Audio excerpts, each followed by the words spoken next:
yeba swane ya ho adwuma pepepe Roman fo na etu say adom nyame ni mu se motumbo masoa enti na wo de aswami mebo mode maswami emudia adom nyame ni mu de motumbo munim say ye betumi enti na mode abeja yen so ye beso mosompa ena nwumre ye de mo ko Ablekuma North na aba ye tu free anopa besi sabre ye de ho nsam nyina abremo na sabre de ye ko ahomano Clinton akwasi amoako ewo ahomano so Clinton wada roma ya na wa ma yen police station na wugina no bebia na ye hunu senia enema siko kwazi majo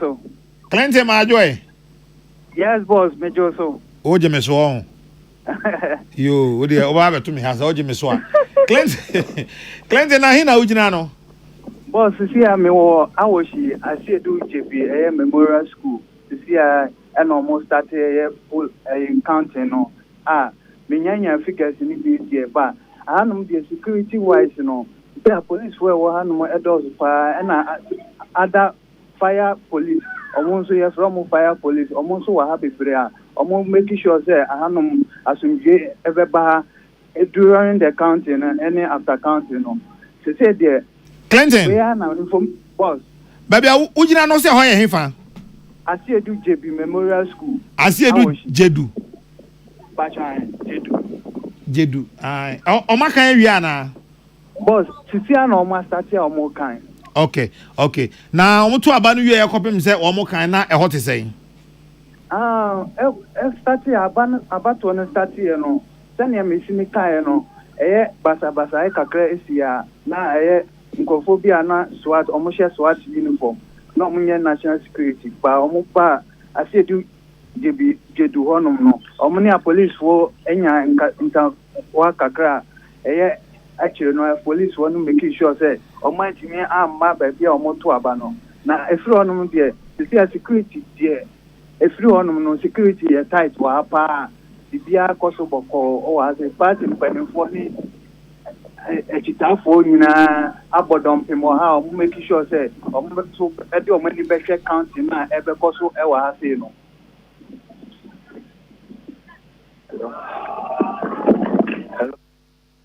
odi hunu for Jackson ewo ahoman so odi hunu for wa hu bibia na na nyame adu bibia asuma me ma me ba no police station no ma kan yi pese edi tuja ka cho fama yen yo Cheneboa South Odoko 4 and 5 school any kind Cheneboa train Jackson train also why is Cheneboa South Odoko 4 and 5 school South Odoko 4 and 5 yes okay and then I registered voter I wa book no mu 57 na one police station na one police station sir okay all right and now I share him nipa 57 na beto aba almost 2 years na nipa 27 and etimi aba beto no boy na nipa 27 abeto 27 no ebian say ekwe free enya 9 enkono na Rabna obi enya 18 na eno ye South Odoko 4 and 5 and I'm here about Cheneboa Church of Pentecost 2 registered voters and then that's ya to boka krawai okay sir Church of Pentecost 2 412 near him say and new bookman let on to aba ya to be na 185 and out to aba 186 na to aba ewo police 186 Bako essay a clear free enya 81 and a Rabna Obin enya 104 the means to do so a clear free enya 81 and a Rabna Obin enya 104 call him okay so police station me na mensaka okay Mate yo yo kwame enti kakra abano no na se ni nyina no Rabna no lead kakra ya oboboyi mienu na ode aba no Cheneboa South Odoko 4 and 5 for say e ho no Rabna enya 18 and Ekwefie enya 9 enkron ɛna Tweneboa Church of Pentecost 2 also Erabena 104 ɛna Ekwefriye nya 81. Okay. Now provisional one a free Odoko Divisional Police MTTD Honso Abani. Ekwefriye nya 27 ɛna Erabena nya 20. Oh, okay. Ewo eho so and only provisional one a free Odoko Divisional Police MTTD ho. Edunkunu polling station edunkunu pe ene ye edunkunu pe. Okay. Nti we dey me sure say ya dey be che ho kra. Ene ye nko kwasi minka ho. So akoka ho a. Henry. Odi. Yeah, me nua na te say. Nyame atu odi na so e. Boko uba pizza for wa elections da. First time akoda. Do your second time on. Davi, my second time, my third time. Oh wow. Hey, Henry, sounds na me watch kakra. Mo why are there was no some power some Ghana. Na hina wo gina yi? No Odoko Divisional Police MTTD. Okay. Polling Center. Okay. MTTD. Yetio. About one baby, NPP candidate na next free enya 27 votes. Rabna been with me Muma NDC enya 20 votes. Amount for mobile to abani na 48 and a vote back and a rejected. Na odian waseme wo aha de ni mu say apparently 2024 general elections no amount for about 2 year na 22 per nti we an improvement upon the general elections in the end. Okay. And I know mo share ni say amount for 113 and na e be ba to abano. Okay. Manu kana dia emra mamu kakra. Mo mesa wo police station for coalition court 20. Omunya ehina wo no ndi omunya nwe on. Da bi omunde me wo. Na nipa begu ase de aye ko main elections aye no. Nipa begu ha kakra. NDC ni MPP for kro ya. But aban mu for na do so. Abamu for say abamu mpanifo na abamu mpanifo ni bi wa ha na NDC for no na omodo so this side. Oh, okay. They were Light of Miracle Gospel Center. Light of Miracles Gospel Center. Gospel so na center. Okay. Enti se boni bi anyansi wo de nyamesem wo. Bibia boko anafane na yi kakra bi nke ASC but police for it me so announce. Oh, okay. Any yeah, say that's money aba. Yo. Hey, you said that's money. Wow, that's money. That's money.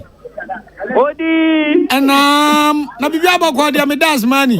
Odi nyankwa do bibia ye boko wa hanu say. Anopa mi who post to be I was say for God and country while ready for Ablekumanov. Oko cover elections no. Na za go ye bema pa. Now jina hini. Oh, this empempe am no ka say the meet na ye matter Odoko official town. You Odoko official town pacho. E dia na ekwaso ya to aba na wie ye bobo.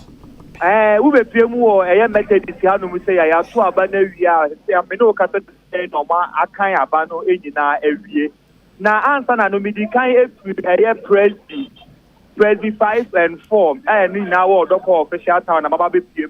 Ewo eye Methodist hanu mu say. Na wo di aba so no nyina ba na wie ni sunsan so ni say na Pentecost 4 honomono eye akua friye a wojina mu ma NPP amadwofo no enya emma no emu 21 akua friye enya 21 ena erabna obi amadwofo no eye Pentecost 4 hono wonya 38 erabna obi enya 38 at a Pentecost 5. That's money. Pentecost 5 for no. That's money. I would name my NPP Amanu Kono. Yeah, and 15. That's money. 15. A Rabana Obey, I would name Emma, a ND Amanu Kono, enya 18. When you're 18. And I will be PM our Methodist Hano Muse so. Hello, that's money. Hello, Odi. Tobo, oh, come Methodist. Mete ya wadu ayi Pentecost. It mean who baby I didn't know me. Ada my hipa na wo sha se free. But oh, such a make and na me say. Answer na me ba message anu mu say no me di kan ko Pentecost or doctor official town. Okay, it I want to say. Okay, mo why are the Pentecost na fe bobon fo from me pa cho. Okay, Pentecost no 2 polling stations and then do mo to aba e wo honom. Pentecost 4 and a Pentecost 5. Pentecost 4 hono equia free ye I will tell you my NPP amanyo no enya emano 21. Okay. And a rabna open I will tell you my ND amanyo no enya 38 38. Okay. And one day Pentecost 4. Now oko Pentecost 5 for hono mona equia free I will tell you my NPP amanyo no enya emani 15 15. And a rabna open I will tell you my ND Samanyo Koninya 18 Okay. It's me free on the BPM a Methodist or doctor. Now Methodist Yanu Muse Nesono a queer free ye. I will tell you my NPP Amanyo Koninya and Mano 77. Okay. And a rabna open I would know MI and this Samanyo Kono enya emano 130. 130. 3130. Ain't you queer free year 77? A queer 77. A rabna open 130. Me pasai. Okay. And one no. Me pasani na ube piemu hanu say ya dia wianya no panim na basa yesi wa henti. Dia ye Methodist anu say ni tension wa hanu say ye pa. Police for baba beku anu say enya senkuma fi say. Ahanu say ne biaya. Kofo bi do omo sabe keka honorable Hawa Kumsen. Na positive no. That's money. Ya dia bambo ma yire wa hanu say ye pa. That's money. I found a positive for na yire bambo ma na say no mo hoda na ye brim Hawa Kumsen no. Oh, na police for no wa habet no mo shut down doors sir. No mo wa ha mi say but no mo shut down doors sir na abandon na ko na wie ya start say ba kan no e no mo sa di police for ni bi e ba kan wo mo ha no say dada no how come say oya dan tro mo brim no odi me mo wi de me jimani ehu ye no me na me wo atiko hono na me hu say ye honorable maybe Hawa Kumsen I say honorable Daku Newman and now Miracle Abuaje any pennyphobia neck how mo e de PM wo almost free one no mo do many chair ya mate this no say no and I take any who say mrante bi ababa be spy atiko hono ma no mo say o mo sha won abu me bi Hawa Kumsen enti minim the always go o ma sum say o mo do many atre ba ya mate this hanu say no enti me ka say Ebra ya bu me honorable me Hawa Kumsen na mi gina hon ma me di mani ko chairman sa me hwene etia esantamu na ewu de course wan kata pote ba dia na mi twa nya me animu entro ya kwala pa ade aye hu de ni hu adanse nya me tworo enti me Hawa Kumsen buro no pious na de ese wo pa na yen kwa o man so yaw na yaw afram waba so ni mu na yaw Odi. Yo, now you know this here. Pastor Sisi Amidina Presby Church Odofo. Presby Church. Pastor Ani. How polling station send oh. Polling station in Presby Church Odofo. Polling station sign oh. Pastor Baku. Okay. Results near saying. And see Pastor results no MPP Nana Ekia Usu free onya 31 votes. 31 votes. And NDC Nino Irabna Open in 37 votes. 37. Okay. It's in Okan Abuma 68 votes. 68 votes now move here and there. There was no rejected ballot. Okay. Now apart from Hono Fufro Sekutawana. Patose. Apart from Hono Fufro Sekutaw. Pacho David. You. Yeah, that's it. Inua Nana ya. Inua Nana ya wafram. Ena yete Ninkano. Ebusafo yedemo eko Ablekuma North. Na so far the yensaka eni Presby Church 4 Tweneboa debi mention say mfi Tweneboa South Odoko Tweneboa na South Odoko no 4 and 5 MPP 9 NDC 18 oko Tweneboa Church of Pentecost hono Pentecost 2 also so MPP 81 NDC 104 oko Odoko Divisional Police MTT Diwa MPP 27 NDC 20 Roman Catholic Church Junction NPP 81 and NDC 54 and Pentecost 4 and 5 police station or 4 no MPP 21 NDC 38 and 5 no so MPP 15 NDC 18 afi oko Presby Church odoko MPP 31 NDC 37 yaw ye to abare mpese mbusi wasem kakra bi okay na saying asori na ye national thanksgiving and prayer no ye de gentia na say as oman adehye no ye de akoma edi akire say ye de awrade ase e wo ne bambo na hwe so power de abo main and because me hwe de esu 19 polling stations wa blokuma north no any yesu ni ba ye dan na dia onyankopo yensi na twetwe kwame me metimi aka akire o say national thanksgiving service no prayer na ye kokoye no ha ye koye de gentia ni wo mu pa nsakra yi ampa de wo mu pa na sese ye de enyanye ho adwuma de wo mu pa na sese ye de enyanye ho adwuma na yo ye divided sir part way mongaje reporters ni nyina se Patricia mongaje reporters nya na no asem ni obi amfa ni pink sheet nsende ne nyina hwa de na no asem ni ti yo me maame aba ahoma no so wo me sika ayim wo me editor ma joy yoba aha why de na pato ojina hin sesi a Roman Catholic Church Buzia Junction na ehon ye sen yakinkan abana wi Roman Catholic Church Pachawai Buzia Junction aye right yanko okay inti expected voters 538 but omo mutumi beto 236 500 and saying 38 and I saying beto 236 236 okay inti say na call ye FFA enya 81 ediokon baako 81 ye di otwe baako ediokon baako ena Rabna Obensunya 154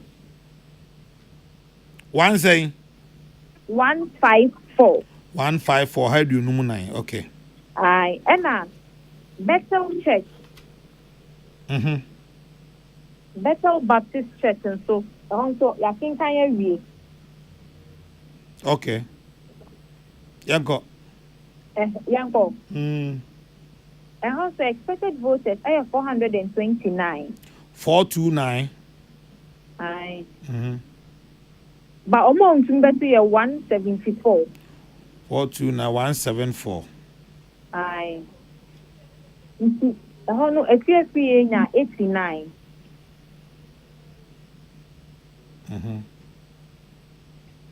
yanko ena Rabna sunya 82 rejected ballot 3 3 yes aye Catholic Church on rejected near baako but when you 89 82 yes sir 89 82 okay 5 90 now rejected near 3 95 any o kabo mu okay Matthias Matthias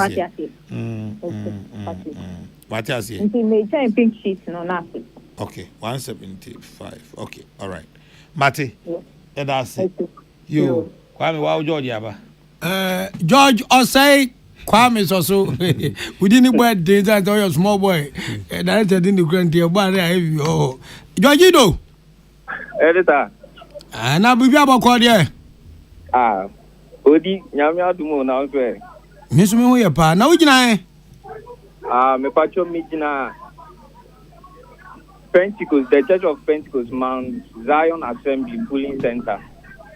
Okay. Now then, I go so. Over Mount Zion, Church of Pentecost, Pooling Center. Omu Guswa, Omo Kain Abano, Omu Ye. But me call God First International School, Pooling Center, no. MPP, Enya 108. Now koi. God First International School, Pooling Center. Okay. I want to ask some bacho. Actually, I want no MPP nya 108, NDC 100, rejected 1, good cast 200. George to book akrama ye. And only I was him. You are you know. Odi. Nyabotra akrama. Na ba na bobono. Obi destiny. Eti MPP nya 108. Pachane. NDC nya 100. Pachane. Rejected 1. Okay. And I expected votes, 428. 420. Now yes, a voter turnout to know form power. Saying a buy. Pachane. Oh, Tisian, any part 208 and a 3 and a 1 into 209. And I could say. And I expected near 428. Okay. Yeah, I say, and now when there's also some more kind. And Pachane, Church of Pentecost, some Guswa more kind, to where God First International School for the Indian. Pachane. Yeah, I say more. Konongo. Okay. Hey, before my in-law, back Konongo Jack Chine. Karisora. Konongo. Ade tampacho mo ao. You na Ukraine fa. Me no ka say the mo Kwashibu the Lord's Pentecostal Church. Or na me what to say ya. Kwashibu. Pachai. The Lord's Pentecostal Church. Yes, sir. Pacho asa pepepe. The Lord's Pentecostal Church. Okay. Pacho my resource. The mo ka say the results mean nyamba. The sia na mo ye about so your mo ye palette actually said you'll be kind of do second. But me no ka say that happen on mo ye council no. The baby be am never break pieces people. But me figure met my name asa ko we. Living Spring next year, I mean, the same nature. As I said, the Lord's Pentecostal Church, no money and kind of banning, and the Ashton kind of banning, near the results not break yourself from the people.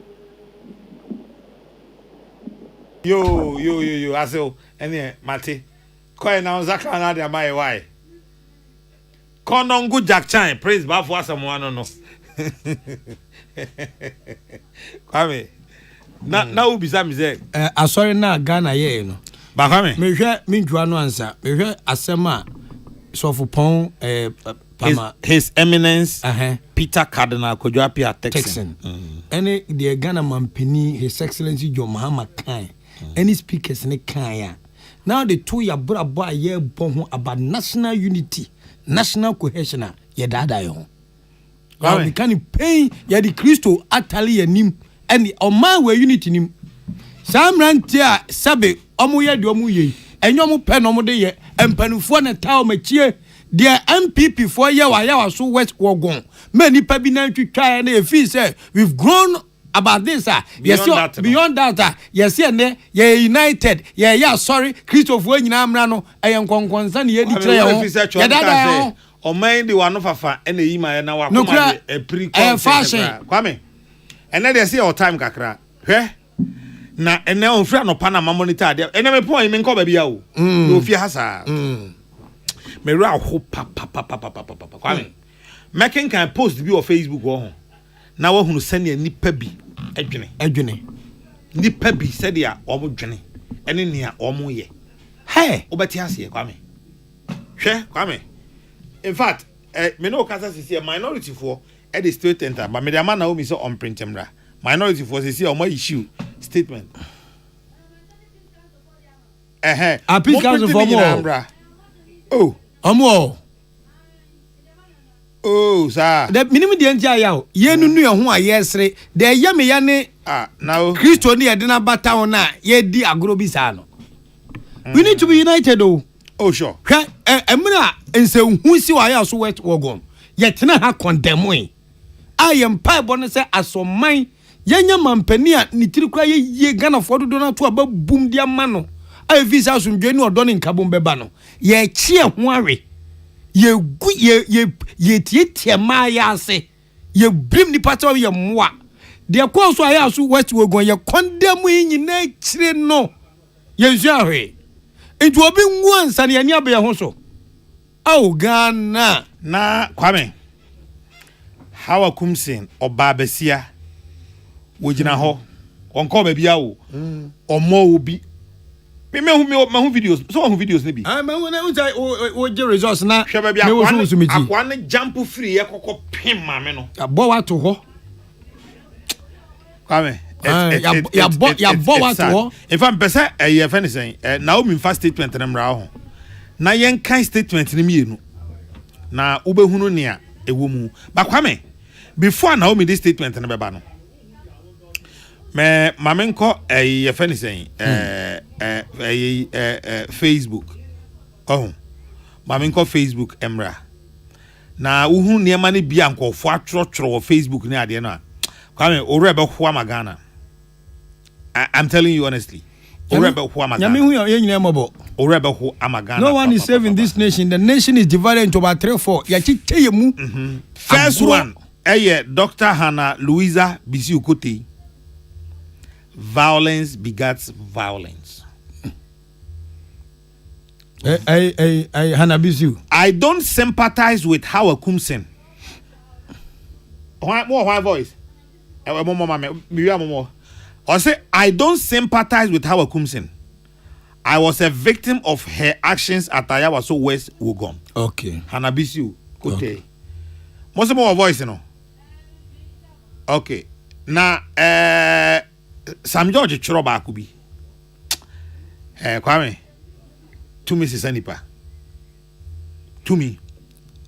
Yeah. Senipa. Hadi, meba. Mamin kan Sam George statement bia Ochroye. Efa ye feni saying Dr. Mahmoud Baumia ehun. Mete shut up we.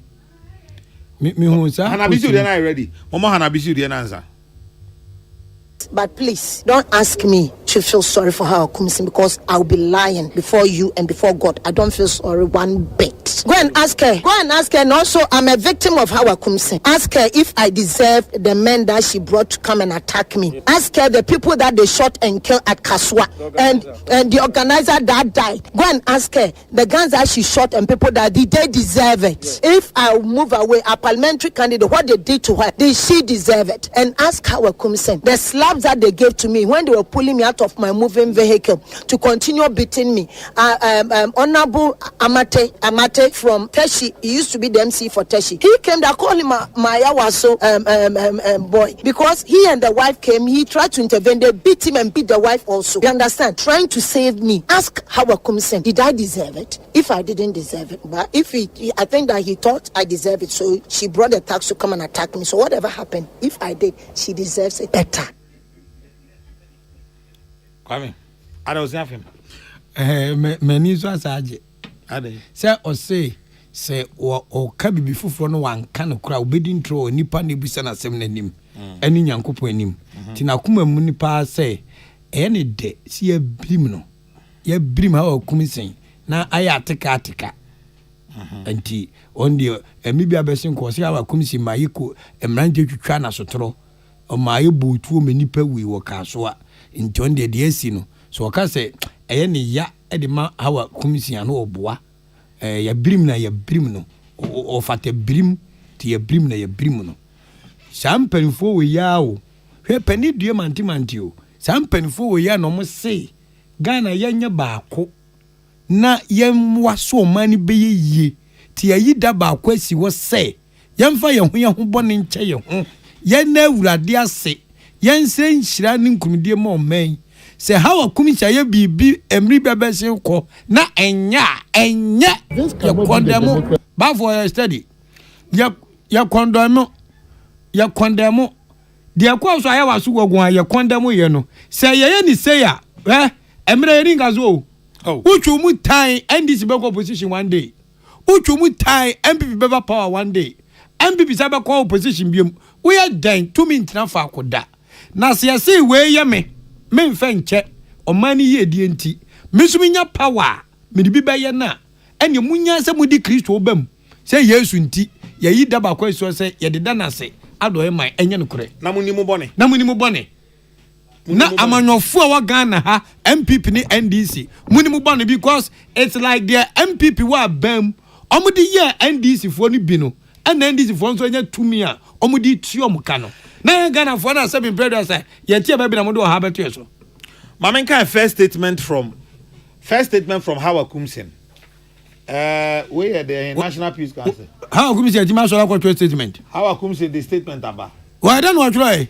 when was better or say I wish to inform the general public that while peacefully observing the ongoing election rerun in Ablekuma North constituency, I wish to inform the general public that while peacefully observing the election rerun in Ablekuma North constituency, I was physically assaulted by NDC macho men. Or say, Emra, yeah, aba yeah to biem ewa Ablekuma, netifido empeswaso. Mi jina wa minka obia mi di mani hwede de ekoso no ye be to share me so. I was physically assaulted by NDC macho men.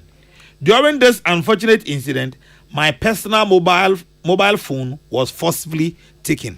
O say emra macho man for to share me so no me ami mobile phone telephone ayekuta me no ye gifri me nsem. As a result, any calls, messages, social media posts or broadcasts originating from my number from the time of incident onwards should be treated as unauthorized and not from me. O say sense anti say bia if it is abri asem see ya bepem prempra ye kase no so obi the number na frɛw or the tro bibi or social media so or the bisa bibi or the can bibi a enyo no Hawa Kumsia sense prempren phone ya wia afini nsem. I kindly urge everyone to disregard any such communication until I regain full control of my digital platforms. O say enu nti say eba befo ntentan so ya de to nkrai so mu so obi the Hawa Kumsin din ne number no to krabia enyo no a manyi ntumi sa enkopem bra ne nsa beka ne mobile phone no no asa yusu no de ato ne nkra Mavis Hawa Kumsin ononyamfo Mavis Hawa Kumsin ona asemene nsa hyase okay I don't know ene nsa kan we brofo yo aka we so brofo mamen kan we so brofo de me ba ne twi we free National Peace Council Accra July 11 2025 abedwaku a wo no mo hwasomdwe nsem so wo mamu ene de krata ba bonten bosumi ne de to so edu ba ko nkra kropon mu. National Peace Council calls for calm at Ablekuma North.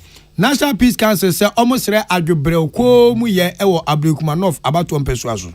The National Peace Council has noted with concern the incidents of violence and the reported assaults on journalists and a former minister of state during the ongoing rerun of elections in Ablekuma North. Such incidents violate the rights of individuals and threaten the peace and stability of the nation. National Peace Council for so Martin no man say about to ekwaso Ablekuma North no nsendroni baako ya ne say efie no ye birim no ene ya sa achi kane so afọ baako no nyafo Hawa Kumsin e de ensa keke na birim ono so se sa ene ye wei ekutia asomdwe ene ankrankra fa ahodie nche se etuotwa. Good. Now, or say the council strongly condemns these violent acts, including the assault of the Methodist polling station in Odoko, and urges all voters, security personnel, and observers to remain calm, exercise restraint, and allow the Electoral Commission and security agencies to carry out their duties peacefully. Wasi sa sama esi ewo Methodist wo me Odoko na Ablekuma North abato mpeso aso no. Omo National Peace Council for say omo kasetia enya de papa omo so omo kwoto aba omo hwe abato so abambofo ni petu nyina se obi enya ko ya ne basabasa ye se de be abato betima akoso na ye ma Electoral Commission kwan na onye na dwuma se ne yese ne fata.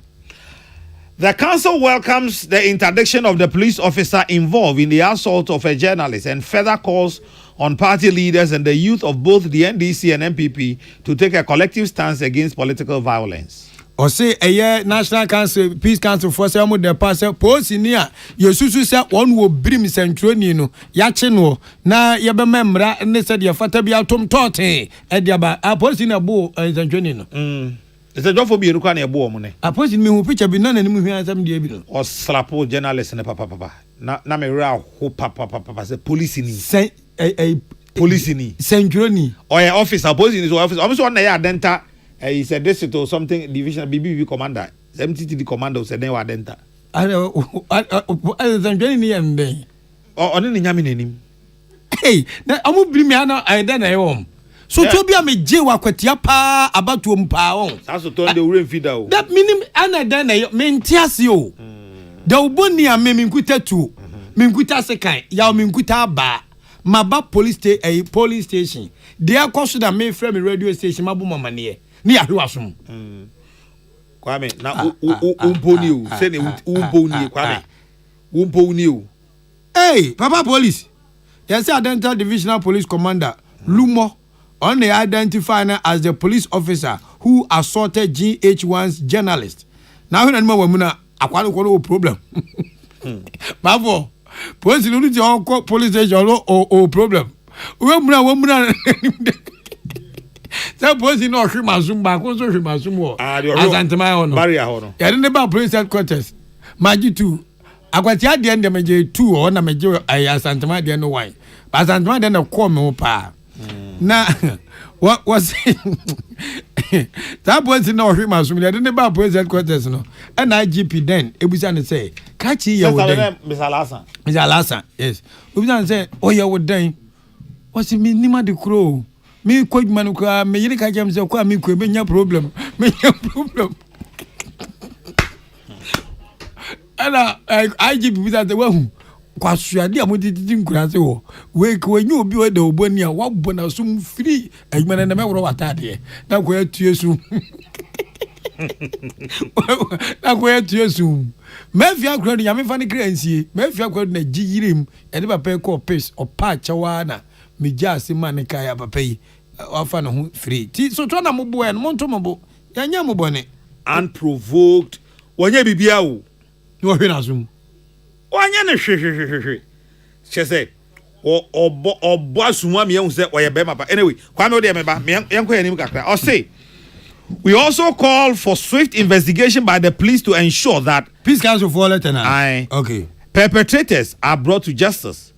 The NPC, that's the National Peace Council, is closely monitoring the situation and calls on all stakeholders to prioritize peace and uphold democratic values throughout the electoral process. O say almost repass any pa ya be chi o say enam omonsa so na basabasa ni hoye course no yenye mo ho nsem kan yenye na ahohare so say da be a perepere ye ne no kure ebeda di no mo National Peace Council so man kan so mo nkote na won be modin amomani akuhu pa ehun de be firi mu aba say de be ya ebe won se no krede ni perepere yo na ekoso e wo rewran ne ya eyini ti wo Ablekumanov na apostifo bebrebe mu guo no no omo wo ho no no mo yeden kwame baby ayebo hanabi ayebe hanabi so ayi ye fan say apostifo bebrebe na gu hai baby ayebo ayi say wa kumse na apostifo gina ho in fact apostifo gu ho nya so omo gina ho omo gu ho mo mi ara bibi yo omo gu ho no gu ho na kana kwa pani bi ba wo police station center ana mani baba mo say de ye yes Ghana MPP ni NDC muhe na Ghana nyam kwa mo dia emerewa no kokora wom police station dun krumponie ene akwatiafo mo start ntongwlam akwatia wanchi takrase mo start ntongwlam na de ba mo de je kuro yi boy me na agasa pon o ze na mpese bi dia kawo ya to aso a yo kwame mamento aso kwame enu achi minority caucus in parliament almost the krata baako PHC a eno no ewa kakra ba tie beje bre na yakenkan de ewo mu e de ama etiefo was a statement on incident of lawlessness at Ablekumanov. Okay, Bajo Peter kwa mo mama nimra fon kakra wai esem bebre ya sa bosu biom na statement on incident of lawlessness at Ablekumanov. We ya krata freedom kuma na fam wo mrase bedwafia ba se asem we ye ensem o mo bo ne po ade a asi wa Ablekumanov a sabin preduasa emfa mra so nipa to mra to atwene na ye de pebia. The minority caucus strongly condemns the acts of lawlessness and violence that had marred the parliamentary rerun election of 19 polling stations in the Ablekumanov constituency today. o se eye donkuma no ka se omo kasa de tie de akoso ablekuma no ofene se ye to about police station makuma kudun kron na ye tumre gu na se be ye brim ni patiti ni pa fa hodi so ena wiei ene nanumrem. We are deeply concerned by the recurrence of violence, disruptions by NDC thugs led by Malik Basintali, Deputy National Communications Officer, and Mustafa Bandi, Deputy General Secretary of the NDC. Mustafa Bandi and Malik Basintali and Donkuma na bomudin say, wamu kahu bi. Wamu ene di animu ema matwo manfo atoagu ablekuma adehye so brim nipa ho mabasabasa ene hoye ekoso police station dunkro a yatumu abey. Videos circulating show that they are inciting, directing and ordering acts of violence. Regrettably, senior NDC officials who should be condemning such actions because they are complicit are justifying them, implicating themselves in this assault on democracy. Osi ebra yedi kabina mikebe mamu adu dwuma de emrantie ko ya omo no mo kira mo fa ha munsi ha mon twa mo ha mo bia meto aba say we nyina ya nwoma sabin producer ekutia kabina mikebe mamu. These actions continue to erode the democratic process and deprive the people of Ablekuma North of their constitutional rights to parliamentary representation. Osi sa nyoma ekoso nyina no emma Ablekuma North fofo adehye se Ghana mramo mo kwanse nke jombetima koto abayo mo nse na mu mrahye bedwafie na hwede agya akwa wie. The apparent complicity of the Ghana Police Service, which stood by unconcerned as these party thugs carried out their disruptive and violent acts, is particularly egregious, given the threats issued by Malik Basintali yesterday at a rally where he openly encouraged their supporters to engage in such conducts. Wasi idea nwanwa ehu ajesa abra wosem ka say Ghana Police Service mpanifu ejejan obia nka hwe ena se bia se de ekosokra inform ho ene ye brim nipa ne nyanse Basintale bomode enra etugu wiem ehemabu nu nkran kacho monkrofo se monkodo de besi bia muntwa ene. Equally reprehensible is the appearance of the ministers of Interior and Defense at polling stations. Their presence was nothing more than a public gimmick designed to feign concern while masking their gross inaction and complicity in the thuggery. Wasi hwe na aswafo bi tise aswafo hwe amanwensem so aswafo hwe bambon sem so ne abamu panifo bi ba ho no ate sebe masema no mamuna mitirim benna mu a na ni nyina ye nwomo maye amahyehe se na edu obidu asidi na so ba hyepa enno gogosi ho. The following incidents of lawlessness have been reported during today's rerun. 1. St. Peter's polling station. NDC thugs physically assaulted the New Patriotic Party MPP parliamentary candidate Nana Ekuya Owusu-Afriyie, former Fisheries Minister Howard Kumsin, and Dakwa Newman, former MP for Akan South. Dakwa Newman na oyemrashe bedwani sanso ewo Akan South ena Nana Ekuya Afriyie on emprempre wogya MPP amanyukwana nam Ablekuma North ena kane so afo hwe enam Yesu mikire nsunam ye hu nsensem Howard Kumsin sa empanifo miensen ye birimwom ewo St. Peter's school on St. Peter's police station. St. Peter's police station ho aje say as your target room and ye birimwom nyina ewo at the Church of Pentecost North Odoko 2 police station, Church of Pentecost North Odoko 2 police station, a police officer slapped Mr. Banahine Ejekum, a reporter with EIB, while he was covering the elections. Was it a Church of Pentecost 2? A one so Abrantia were Yensen Junior Fan Banahine Ejekum. One got than Wajina Hojina, police need to make him just walk police training school. She Abrantia to say, Sow! I want anybody be about 2 years to a police station Dunkuno Keke.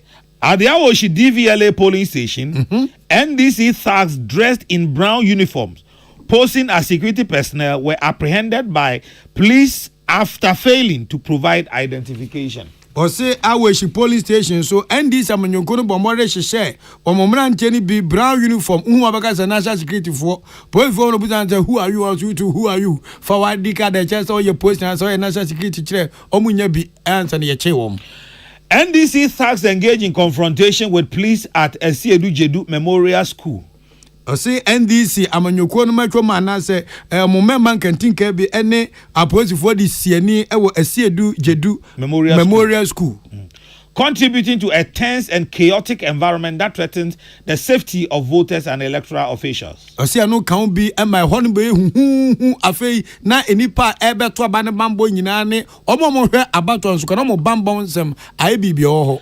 Assault on Deputy National Organizer of the New Patriotic Party, Chris Lloyd Nikwe Asamoah by NDC thugs. Ose Abrante oye Deputy Communication Director, Deputy National Organizer. Chese boaboafo abedi akirema MPP amanyukuo no Chris Lloyd eden Nikwe Asamoah ejai ene ono so wagina twede ba komode kan hwene ne nanu bomu no change pomu brima kwa no so.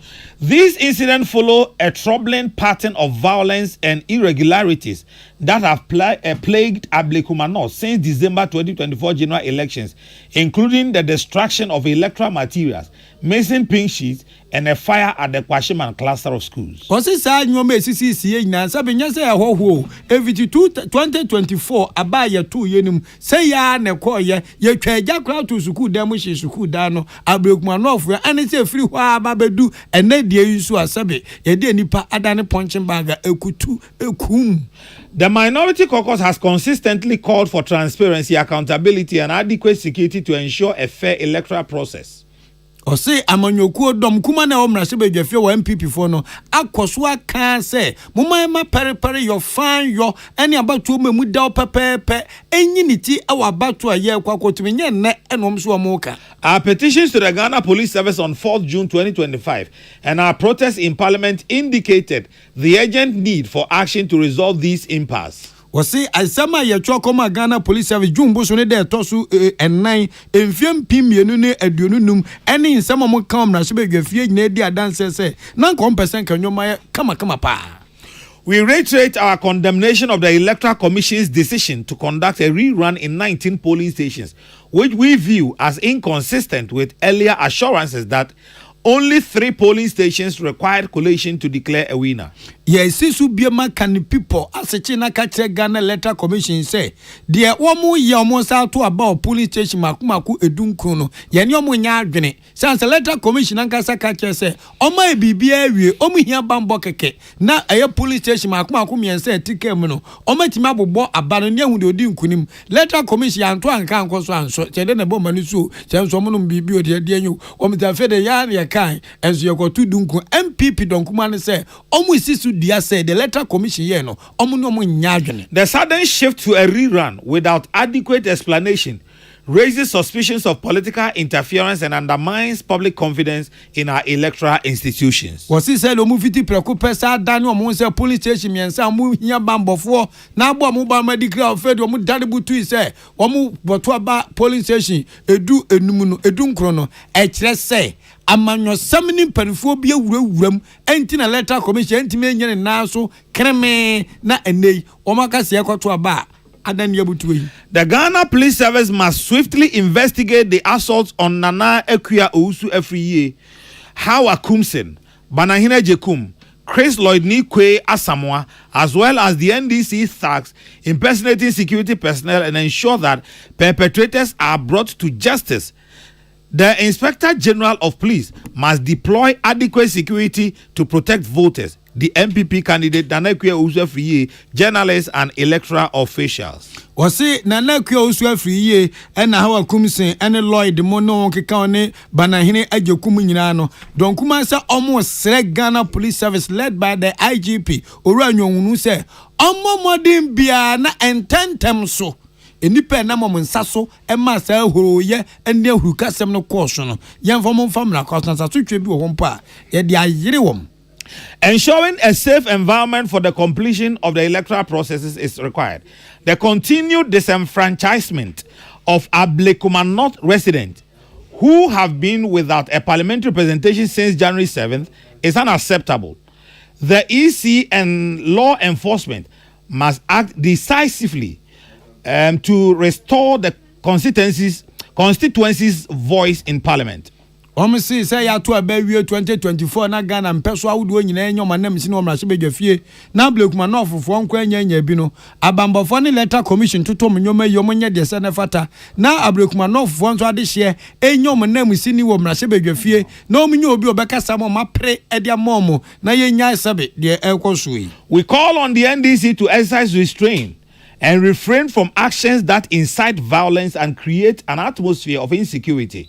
Ye kachre NDC amanyuko ni se womunya munyoma bi asabe mpreduasa edi hu ene asabambo ene hwubi ewo wiemu no said ye be ya omamu badwo na ye nyina yatima tena omanim so oman ba akomu adehye. The people of Ablekuma not deserve a peaceful, transparent and fair electoral process.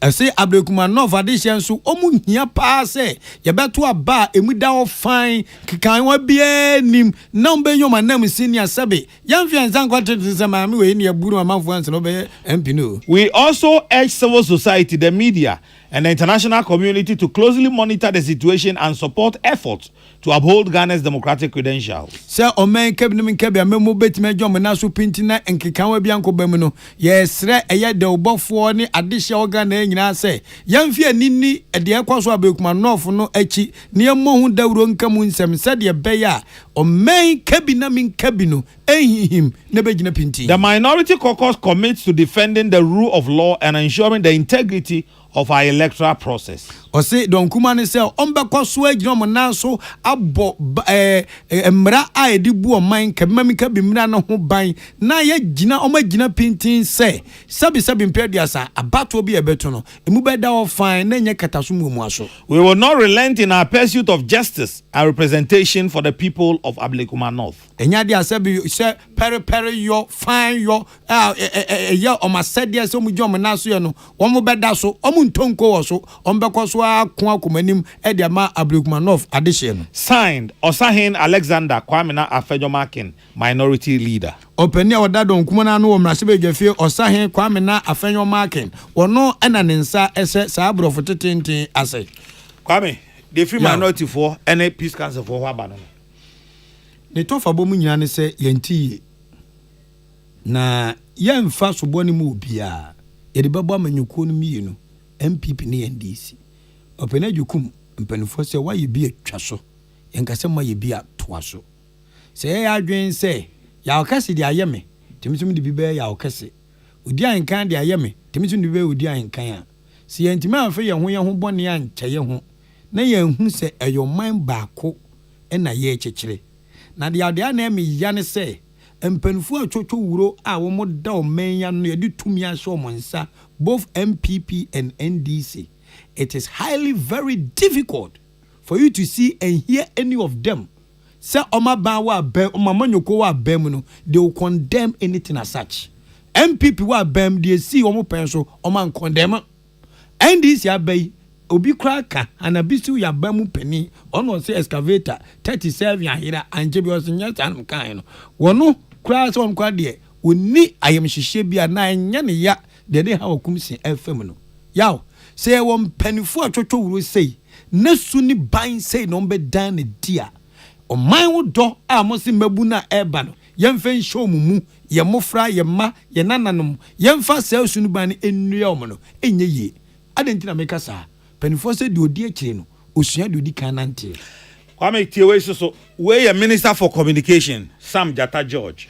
Oswafo hwe eye enkrato ansem so ewo omemu owura Sam Jata George eneka say someone should tell Baumia to shut up. Obi nkankyere mampani dada be de eche se onkena no ntum. What did he say about Ayawaso West Wogon in 2019? Osi enviem pimienu ni dunkron asambe na Baumia ekafa de si ye wo Ayawaso Wogon eho. Sam George you a minister say MP on. I we minister. I ono ani post na nkrofo bi na etwa so nanim. Ono ani post. Ono ani post. Eba be si masama na me kan so no. Sam George Ayawaso West Wogon ono ka say o menda ni way through. Oye to so wo. Ye to aboba no dodge. No dodge. Enti utimi say there is a level of pain bi or yaw bi ewo ni mu. Say me ye de bi adi me pain. Enti ene say di nkrofo akwan no tum. Now, you must know about my response. No? There be. Or say, I call on president to take action ɔse mesrɛ mampani sɛ ɔntua na mo bi ɛwɔ deɛ asie ho. Okay, yenti former vice president and New Patriotic Party 2024 presidential candidate Dr. Bawumia has condemned the violent incident reported during the ongoing parliamentary rerun in Ablekuma North.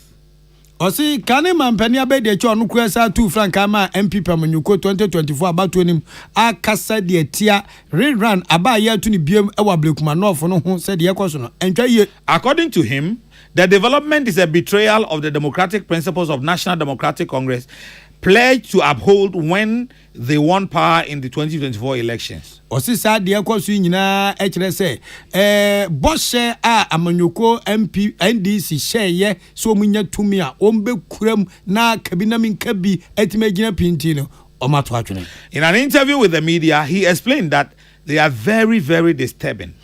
Ose emre one ensenjwo for dwunk moloka said de kwaso no kwani nyamenmini ha dwene papa. This is not the democracy that we want to see in Ghana. Our supporters are being attacked by thugs in the presence of the police who have been unable to protect them. Ose we nye kamem ka bia pese ehu e wo Ghana ha ye chitafo e na egina wo na posifo hwe din e na ye de metwomanfo TSC MPP fo so e na to ye brimum enso kamafo ne hwan. He called on President John Dramani Mahama and okay, yentie we voice answer. Okay, ba me voice no. Ba me voice wa ha. The reports of what has gone on in the north this morning are very disturbing.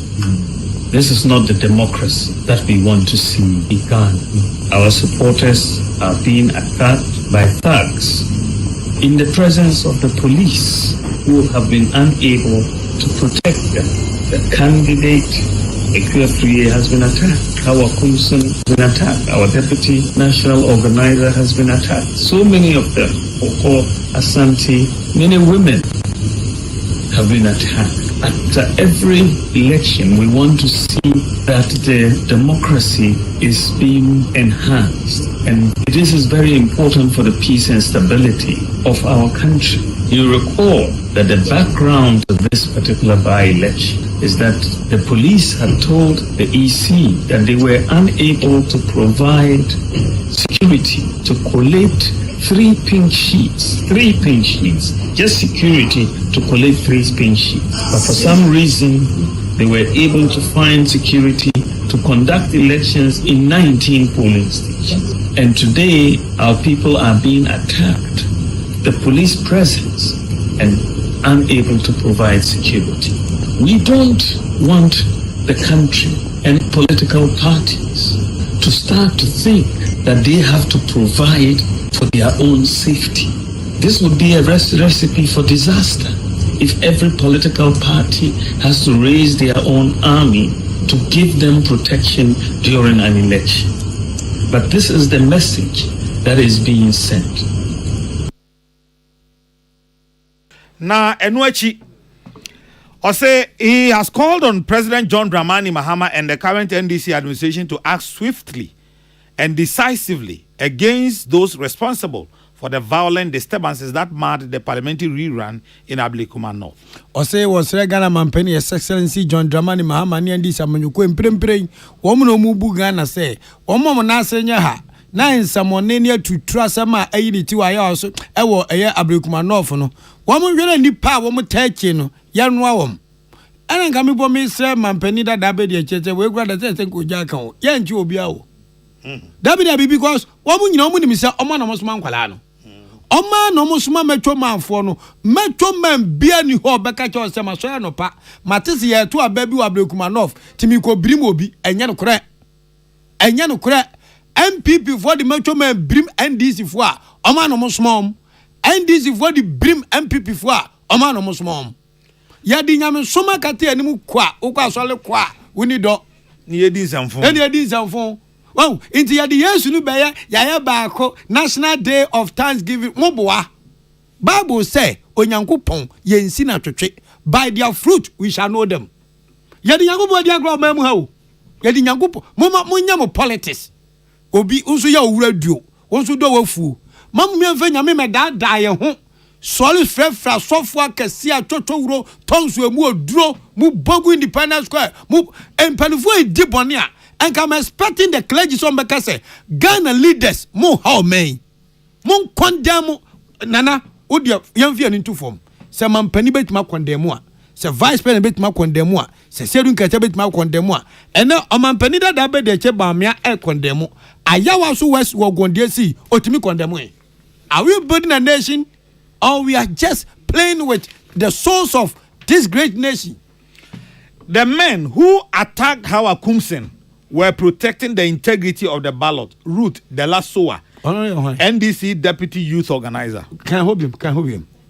The men who attacked Howard Kumsen were protecting the integrity of the ballot. Ruth Delasoa, NDC deputy youth organizer. Deputy youth organizer ma NDC no ka say man no mu brim Howard Kumsen no na omo bo abato no ho ban na mu duro se de be ya yenwie nka sabato aju kan wa awom ti Howard Kumsen wan kan wa to mu brim ni pe kan wa no be free hey somebody and da ben na mi tie wo na enra na ayi papa wan mesa Ejapa Mesa. He made a certain comment on morning show Kokruko say politicians we don't learn. And it is factually clear. And then to me wa 70 ye brim wo bi and a one yakukudwa betrato abefuntin tan say ye brim no at the ball abato no ho ban as ye dini Israel. To me na kura MPP for some 8 years ago. Whether it was the MPP or the NDC that attacked Howard Kumsen, it is unacceptable. I urge everyone to exercise restraint. Such an intelligent man on this occasion. Yeah. The most reasonable statement. So far, statement about from the party wa bemu na when nyansa wompa. Okura to me or a general secretary, where the minister pay, where the MP pay. Or say NDC and I MPP for and a bo how commission 7 periods and yan Mumaya no Ghana kakra and yamua ajehane better promako more diplomatic passport and namuti timoto so now my command ko brim way yagra yaka so nyom be brim ye enzo nya hwe u brim ne na me ko o chan nyam brim biem am de afrakoma magyaw afrakoma mame why na ye chechiri man ne ye adwen se obi anya tumi a o de be brim ne nyonko a energy na mo de brim mo nyonko no momfa sa energy ni nya Ghana na munya IMF and World Bank munya mo ba bisia bro akwan na na anwe ne se no tie ba akon so none of the NDC members is involved in the chaos. It is the MPP attacking themselves because they defied the orders of the executive to refrain from the elections. Rashid Tanko computer. I going to cry. Achema bwabu kan no ye chame ma na na bwaja nkoma no so ye me na ono ma me ka fa kuma wati me na udi dia ya no ngwa wa na ngwa nyanza wo wati me na se uti mi twiro asem we ya we na kampete fifi awikwete omuko twade de no no mu nyina mu nsua bibi mfrim se uti mi ka cha Ghana for no but Fifi has demonstrated as a gentleman. This is a statement one winya nkofo we ya more Fifi has demonstrated the politics all right politics both sides but a baby be na nationalistic I say di o man ho do e di yanim wa kire say o nyansani ye ntimi nyina ya na mu sa say MPP nya power obe brim NDC for NDC nya power also be incredible. If there's been any altercation between Howard Kumsen and some people, I'm sure they were defending themselves. Osman Ayarga, CEO, National Youth Authority. Na ngofoni defend yo mo. Na maame no so no adina ba bi na kwa no to ho. Aja sen emre we kura nzuo to. Abena na so utimi to sen. No akohu nyonko ago. Ayo. Era mase. But you see, Kwame. Dia kwaso no nyina no. Me de me ya. Na eye me areho e wo de ekoso ni nyina ho no enye 2025 o enye 2026 asemo na dia Kwame hwe enema mienu na akoso was ablekum north nsem imu aho for me chale Hagana. And any day, Hagana. Papa say, Yatuaba. Ama electoral commission Mosha Abaso. Mwabe can't say. Aka 3 police stations. Aka 3. Mwako parliament ako say aka 3. Then go muhia bambo. Muhia bambo. Namu dey declare. Omanga say dey ko to aba ni bi. Debi. Somebody declare. Omudi declare. Now no boss man say recall parliament be san categorically say. Bema. Ye be ye rerun no ablek. O say never. Debi. Rerun the any equation no mukra. Minority for non-free parliament echo IGP ho. Ewo police headquarters go be and say, Papa, easy for no say. One more per protection no more declare 3 na Akan. Or catch there almost say Assembly of Supreme Court into a moon train. Now or more per advice every attorney general na Assembly of Supreme Court or moon train in assembly. Ebesi na enti Supreme Court the assembly. Then fast forward, EC comes to say after the nye 3 and the inquiry rerun bill na 19. Meanwhile, so from the initial conversation, na 3 and maka Debbie rerun biani baby maka 3 na the baba bisi sabri. That is the first part I have me. Easy. They toss me in a Ghana Police Service. Come, I dare me hun neno. Me mo asheme. Ade. Yeah. Say ye drew baby a. Ye drew baby a. Ye kotwaba. Police for omo in charge of ye internal security. Police for jina ho hwe. Ni ye buni pana police for jina ho hwe. Omo ntimi anka hwe. Kwame. What do you think will happen in Akwetia? What do you think will happen in 2028? Mind you, before 2028, nem people ni NDC nyina ewo a vigilante for ni bi. Yeah. Any ebeye mra so bi this banding ne de. Yeah. And then people for gu omo de. Some rantie no a 5,000 men body cam activate the body cam ni ade ni omo ye for. Omo ye NDC for vigilante for boys na. Omo ye vigilante for boys na. NDC vigilante. Any MPP for the any bia. Time MPP for this man omo na comedy omo a and this for sa fa omo ka ho. And omo ye adwuma. Omo adwuma na ye hu ni sesi aye o. Na ujiri say wo ti wo ye political actor. Now we invest in politics. Na say 2028 as our election. Sabria police for me who say omo timi mo ye ho ban. They cannot protect us. Na say min twa no yaw. Utie His Excellency the former vice president ne tape na at the tail end no o see say mampani mu anya won hwe they will not forget this. Ben omo yes. Yeah. Edi yaw dia wo ke ye Ghana fo ne ho ba kire yen. Omo mo bambo fo. Kwame yakasa sesi ai. Menra. Minya letter for Dr. Bosman Asare ho. O invite a media house no to the collation center. Sabre ya me no ka say. Journalists are mako kapuno chi a muntimi nguram. Police force omo ngura baby omo ye collation no. Enye journalist ketwa. Journalists are mako akọ baby akwame. Ye collation sesi a police force omo nguram no. Enye journalist ketwa. It is say ya ba bedru baby a police phone timi mo ye ho ban. And that has been established. Say ye to aba police phone timi mo ye ho ban. We amanyoko na person di nkunima onva on to police force. Na ye to aba police for e gina ho ye nhwe ha. Police for bi bu nsentro for no. Na omo maka so gina ho ye nhwe ha. Na ye bu omanfo a police phone timi nka hwe. Interior minister nam ho, defense minister nam ho. Na sa niam we nyina ekoso. They were on the grounds. And these things were happening. Kwame na ofi say wo ye political party a wo betena ho say wo so ko election na de obesa tena wa do say guachi say obi nkonkobo. That is the danger I am seeing ahead of time, which is very dangerous. Kwame, very dangerous. Kwame, sa dia we esi no ma obi an trivialize no. Time wa NDC President Mahama lose election 2016. Obi Akan say ebinsi da almost 1 million vote. I'm passing ebinsi da. And 2024 just 8 years down the line. Yeah. 1.6 million vote difference. Yes, wait the MPP sorry biom. MPP for winning 2016 omo say NDC there. Omo say agu. NDC don member party 28 chi ho ne ade. Yeah. And NDC the tia ban mu no. Ampa o. Say NDC adwen ye ne say. Tumi na wanya no. Ebetra ne ho afebo a. Ontia say tumi e ho. Ebesrao. Obesrao na hu ne ya. Ono ye. Ono betra. Tumi oye ho ampa se obesrawo na hu ni ya hu ni ya ono betena na nani aka ba se ho besoew when high now we are high okwa omebiem and I want to na cross obedi no woni obekọ ejawo and anabisi mun starting your warm up Kwame, you see say in 2025 now you can about election where police are in charge of internal security cannot protect the citizens. I was surprised, yeah. Where police here, SS mo boy ho ban etwa mo ho bon sentrofo. Debio, na wo hwe say the metro man for no etima dominate your polling station wo. Na police need den say de naji.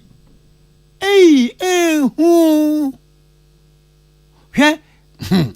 Me the party mi no yaw. Yem fo mo kompa ebo mu. Jackson or the who for yam wa dwo mo akwa ba for siam fantem. Jackson. Yes, Odi. We are safe. Odi nyame adom safe. Safe. Yes, yeah. Ntwafo a ehia wa na say wuti de bu akira. Omo to yomo de tiga kana fe memo amane mo. Okay, yen tie ntwafo no.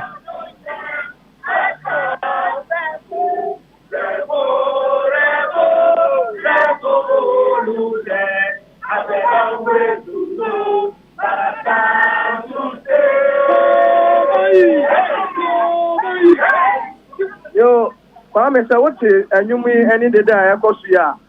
Enne da ya to abrekuma police station aka aba ewiye. Na ya kenkan police station say de bia no ama ya the provisional results na atuja na ewia na ya ba be bia electoral commission say ya for collation center na central for edene certifier ECD betuja no na yen so ya dia to amamfo ani na enti ama ya ba na monfi abrekuma no for aba bedu Accra maybe electoral commission or regional office no Kwame bedu pay ballot personnel ballot bosses now police well them essential go police was list the kito no ade a yedi enka ho enti anya ade a yebetima brew mene wo kasa GTV channel 1 TV all the media houses ejina bontia enya kwan engura inside na problem ana kwa me hono no Uze ujina bontia na aka say Kwame mene wo kasa me jina bontia me twa kwan ni ma uze kwan ni double road yeah be jan fifty one na make say enti baby essential for jina na yetu say omo de amo cars no ketwa ba kwa be cross ye no masa fa de kesi ala show no almost all the basic one and okra. Na omo to nyum no uso mo yen central for mo ye party supporters. I mean asma make central for e gina ha na eto za anyum no. Na enyum be ya ntini yo. E okonyuma na patriotic song. Sabe. Enyum ne eya nsi ye. Enyum no nya nsi ye tie bi kakaka. Sabe me no ga ba me. NDC for ba je okun lafa. NDC for ba be okun mo na say dabre omo tu omo nyoma kata ma omo la ba be pa. Ba me no ka say ba me e sha se job for le sha se na omo ba je party na ba be japa. E jaman se job for ya ba be tina e pa be bia. Bi ni anu mu nyina se job for GTV anka. Se bi nyina ni se ya mo bia kwa kra de lanka aban adwuma ekuo ye be mo kwan no. GTV, GBC, Ejina Bonten, Channel 1, Ejina Bonten, Akan, Ejina Bonten. Almost all the media houses are in Ejina Bonten, and they are stranded. And we saw, that's by media there, ye near accreditation, young co baby, to me say, now to accreditation. Other media houses, no, almost accreditation, and some Mungramana. Well, Mr. Menewoka say, Obia, the SN, come. Obia GTV lady awa ha obe me ka me ben ka mienu na sen kom mienu na sen ni koma ye de ti de ma me ko beti ma kata tumu ba jo ti de ma me so e ba me ba jo se o ye gba o GTV Mpachani. Okay. In fact, me get 2 accreditations. Oh, yeah, by no musu omu mayen remu. Ye di kan ko other entrance na ewo roadside. No musu ye mfa ha say. Ye be do na police one catch say. Omu kita lens ewo omu a ewo to mu remu. Media for ye di nka ho. Inti ni sia na feel so mu ya accreditation ti ye and the trauma say accreditation yaba yakita yati a branded vehicle we say ye branded t-shirt extra baby ye almost there be ye didn't knew on list so nice is it and ye any almost move from bosses I'm afraid ye name baby a list if you a list about among your list of media personnel. But our listener Omukitano, I was say yes, and the former Omu bosses, no more verify say and pa, ye remana, yet in a has a hands and a 5 boy, yet in a hand your colleagues from all the other media houses in our buy. So, almost Omu for verify, and do a verification and do it. You try, you easy officials. In fact, one of your colleagues may say, no, need that cerebral, Kasa. Later, Miss Anderson, so any Kasa and a position, no, sir. Omu listen, but your police wouldn't listen, piano. And your madam, and so unfortunate because I have to say, you see, Ghana police, who media for your home first. Ejumani yama on my Ghana, and she said, I bet do and Bribia, you bet do her, Obian fee, Asama Yaka, go 2 hours, Obian fu fee, Obian cashin say, and a Yajina has sale. Yeah, Yajina, for your new put your life, a safe, you are no beautiful, do you know what my call? Me, your friend whom Abdullah, me, your friend is me, election correspondent, I was GBC, GTV, Ejuma Waya, me, and your 1 year, 2 years. My year Juma over 10 years. And so yes, Obi Bekase, a Jumana mayor, my papa for fake t-shirts be and a media share. And I'm colleagues now, me who am winning now. We are experienced journalists, Obia only media a year, man, and him, baby, or movie, and him a Juma or Moye. It's a Jumano, me understanding a feeling, police for no, or much than on Moye, sir. Because Penina or car say on my own room. Mrs. Oka and colleagues said, we are now Boma Suma, no more Kasakasa, after all, media in the opera, a Jumano, a Becosu. It looks like Omu, we are important, media, no, a Jumana, Omu, we are home for so. It will be a will be a swing, MIU. Yet, you know, say, because I'm private, I say. The Okono and Okona media and the police want to back. Let's say, embassy, Abemaya, Kwame room, any Gina, any man. Ebi kura so se police ni bi ka say mo man ko mu kura sa de no betima ya o ma de e ya ko say hu fa so na em say o mu hu e je say me no ka say dodo na gina ya bo 100 na gina ni ma omo cameraman ne reporters e na gina ha UTV ben e wa ha e je ye gina gina mu nyina ho say adwuma dos musim ba media adwuma ana boys ni say we ya huma suma na mo kasa kasa ho o kasa amen yate edu de mo fuma so tutu fam ma nwura mu kura sabe bebe amframa obia no onyame ho eti de mbati na mo de aba na yati why ba me yate yate Ghana ha efree be 2004 2008 I started the election achi ehemfa and I would say ya to aba wie ye coalition even GTV police force ya mamunguram GTV ni o man adwapade o man ni nyina de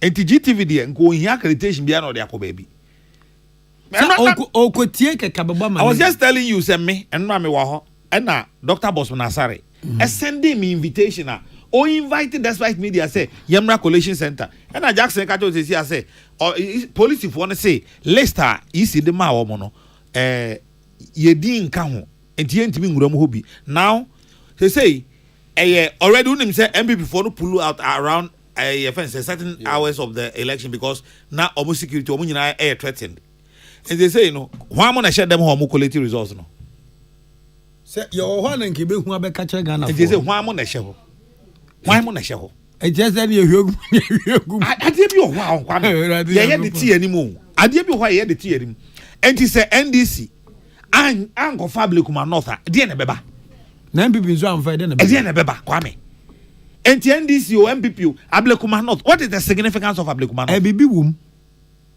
ye die wo mo ya to me de ya nto aba to me ne ya kan wasem no ya to me ne ya kan no se si anke ne se electoral commission de o ya transparent to biem man san jofo behwem na di mama ne abebo Ghana fo and GBC Ghana Broadcasting Corporation na nkobata ya GTV ana nzanjofo kam no ta ya mom nwuram awura ya ne ka say waso wa ya adwuma no more than 10 years entinya se bia nane nansa ne na wo bedi akire hwe said na ntwe podua anka na ntwe to no ye she obia bo se wa wo de kom enka wonsem enye den a wala to wala moa obia wala biu bavo sign language na de ma me no eti ya be electoral commission me mom de yawo he kwame he me tia sisi he list from electoral commission list of the police phone ni okay Mahaba FM GTV and GBC GH1 UTV Peace FM Joy News Joy FM Adum TV Adum FM City FM Channel 1 TV3 Angel FM Oman FM TVXYZ Power FM Atenka TV FM Daily Graphic Ghana News Agency Asasi Radio Leicester EC4 Omode Ma police phone. So why is the police denying the media access to the collation center?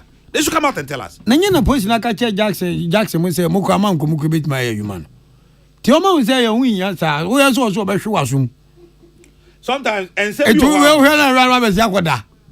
That's am go yawo. Say sem bi o hwa o. Amen. And sem bi o hwa. And sem bi o hwa say eni adanse otumi twa bi ho. Now they are adanse.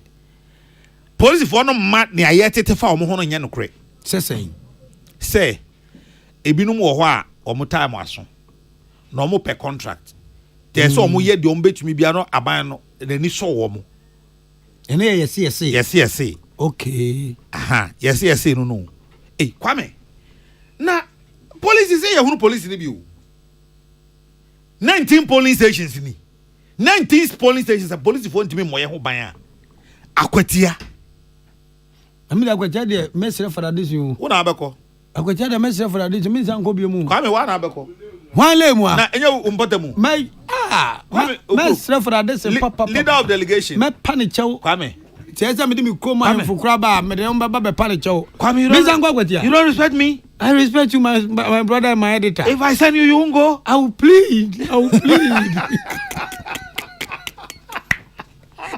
I do it's sad. Very, very sad. It's sad. But me pick it from the initial stage argument, you know, say electoral commission. The anti-J Mensa. Yesterday, wow. Yes, na aircon, and cry na. Because baba for everybody don't worry. Everybody say wow small boss manasare. Money cop parliament. Parliament you go through. House of Records. Inti den empanifu edi enimi wo mdo ma no ye pilolo sa no. Hwe me can pain say democracy ye practice. This raw democracy amwa da. Ya amwa yo. Yeah, don't tell you agro because this is a democracy, this is a system of government. So when you need power, it is for you, and whatever you do with it, nobody cares. Come here, just to buttress your point, okay? Here, Ocean nipa bi no mo aho. O de me mark comparison kitu bi o ya hwe nipa bi. Say yes o di ahenkan ye drive time, ye yi no. Ye de amaya okese. Hwe difference between odi ahenkan on the drive time and ya okese on the drive time. Okay? Me mouth just one example. One. Me for politician. Me mouth just one example. Afi mu wi amon hwe sa eyi ni nyina. Kumase. Confanochi Teaching Hospital. See you no. One another no. Professor Ochre Adai Mensa. Solid guy. That man is one of the me who the menka. Brilliant. Brilliant quite the understatement. Intelligent. Sa papa no. It na ne field na owo no unim say o free KNUST a o call for no chiko ye adwuma no omo de na adwuma no to ho twen no because omo nya obi obetimi a kire na ade no the course na o kire no we pa boni organ ha yam pani pasa o ma ni chiri ni pasa so man no martin ko mo ni show mi ntwa no me hu na ni me de me hu ni no pa na me land Okumase airport na me nimpanifo bi ko hia that time na afa na ya to aba na wi akire nsensem na me hwa dance na mpanifo ni di wo man ne ho Professor Ochra Diamond obi kan pain kire me say he will be very happy say even change of government abey ko be say otumfo say on can check His Excellency John Mama say on keep his man wo Confanoche. Kwame, I can tell you on authority say minim time wa almost started Hill Confanoche project. 2-4 project. Professor Ochinada Mensa a friend Adam will be our big man pa or that company biano. And o catch and say on man is come fan Confanoche. And a papa na friend. O call yen on ni din komono. Obisa ne say okay, almost can nya ready but or 2 million bida ho a on person de mano. Na on check no onu ni dimu and now on hospital ni dimu. Tio the only check no ma professor no catch and say on check no professor ni dimu and now Confanoche dimu. O se tro Confanoche dimu say what is saying? O se me se tro Confanoche dimu o se je tro mame. Na papa na tro Hill Confanoche project account number no e dia ma papa ne say e din we na da so the factual check no 2 million Ghana cedis. That's the man we are talking about. Obi an ko aja no. Aba Kwame. Tro mi dim. Now ye Professor Ochirada Mensa no. Ye Professor Ochirada Mensa. Ni nim dia owo. Ni sua hunu awanya. Adwuma wa ba beye e wo ho. Ene ade nyina no. Wo wi akohwe de obehye na nan. Turn so to aso na. Wo de wo wi akohwe. The difference. Hwe Oma we mu ayete no Kwame. Knowledge on. Adia obi asua. Kwame adisua na fomo. Ma mu sua na mo ta aka. Adisua Kwame obi be sua dia kwa nimu akwa kodu ba bi. Ebia wa adwen be ye say. O ti abonti obetimi aka say anyway but the word say nipa no mu no. Ebi ni mu. Papa bi wo Lagos sia. So a neuropsychologist. Your friend of Professor Charles Matekole. Nti ono na adwuma ne saying. Kwame ono na adwuma ne say wadwene entine bia wadwene ho ne utirimu ne nyina se bia ho to chima sa papa na adwuma on na hwe West Africa ha first time I met papa ndeni as West Africa nyina no pe na yesa ade no wakwa kosua na papa na nyini but say ogina wani mu kire wade a ho Kwame you will appreciate knowledge yen fa sa adwene we mu nkekere man hu dabi hwe opa ma ko even kwa isesi a psychology department University of Ghana kofa Professor Efado Temo Professor Otibu Adimo Professor Joseph Osafomo na kofa mo bra say ni aye din na high adwene no mo meka bi sesi ade e be che de NDC na MPP be tagi wo mo wa hwe no ano no aduma kra mo ye kra University of Ghana e be yi o mafiri ye serious ye politicians and na lectures no crampon su na nke fi so mo be nyansa dia ebi mu hu say wanko MPP wanya NDC a onye ye da ti so mo nyina efa atwea kogu one side efa so akode side anyway madam fu bi ka ke me say onu me ya adwen osre me a dem Joyce or Denmark osi da e beto ba 2028 no obese me invite ne he na ne nkwala ne nyina the plane ticket beka ho yemra Denmark onim say adwuma na wo ye no wakantam entam be ne ntungu entam be ye pre hu brim ye pose mi ga se we wo ye ne ya hwe asum wen na me kwaje sotro yawo dia wo kana me kana wo kan bi kan ho no enu kura do hwe say ya maya ya anye ya dwene say no matter who you are, no matter where you belong to, who on me dear, you better tap with the Ghana. Now the winner takes all democracy we ya. Menya and commissioning bonnet. You better that.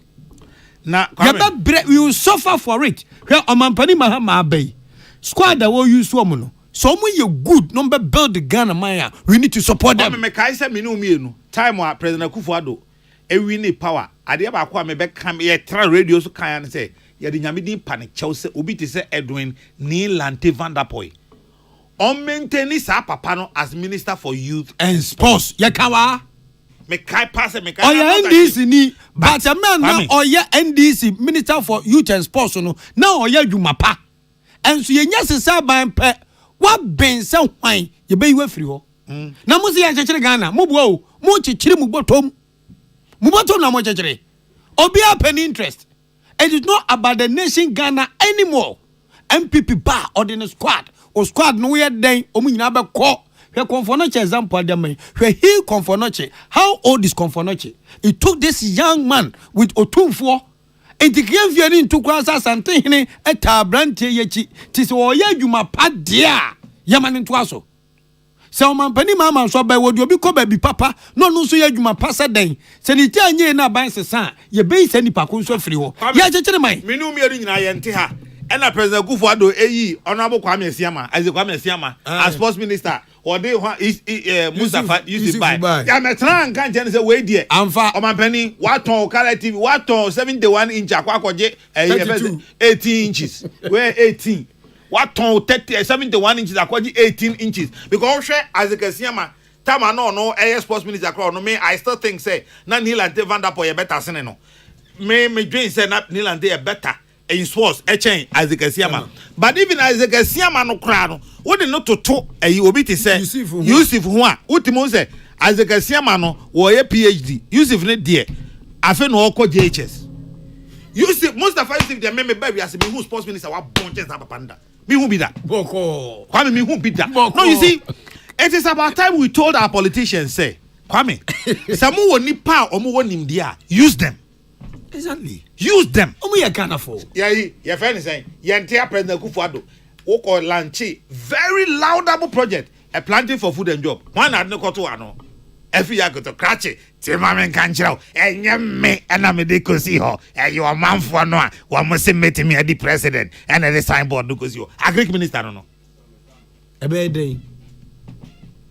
Peace 104.3 FM so arismama mutie abrekuma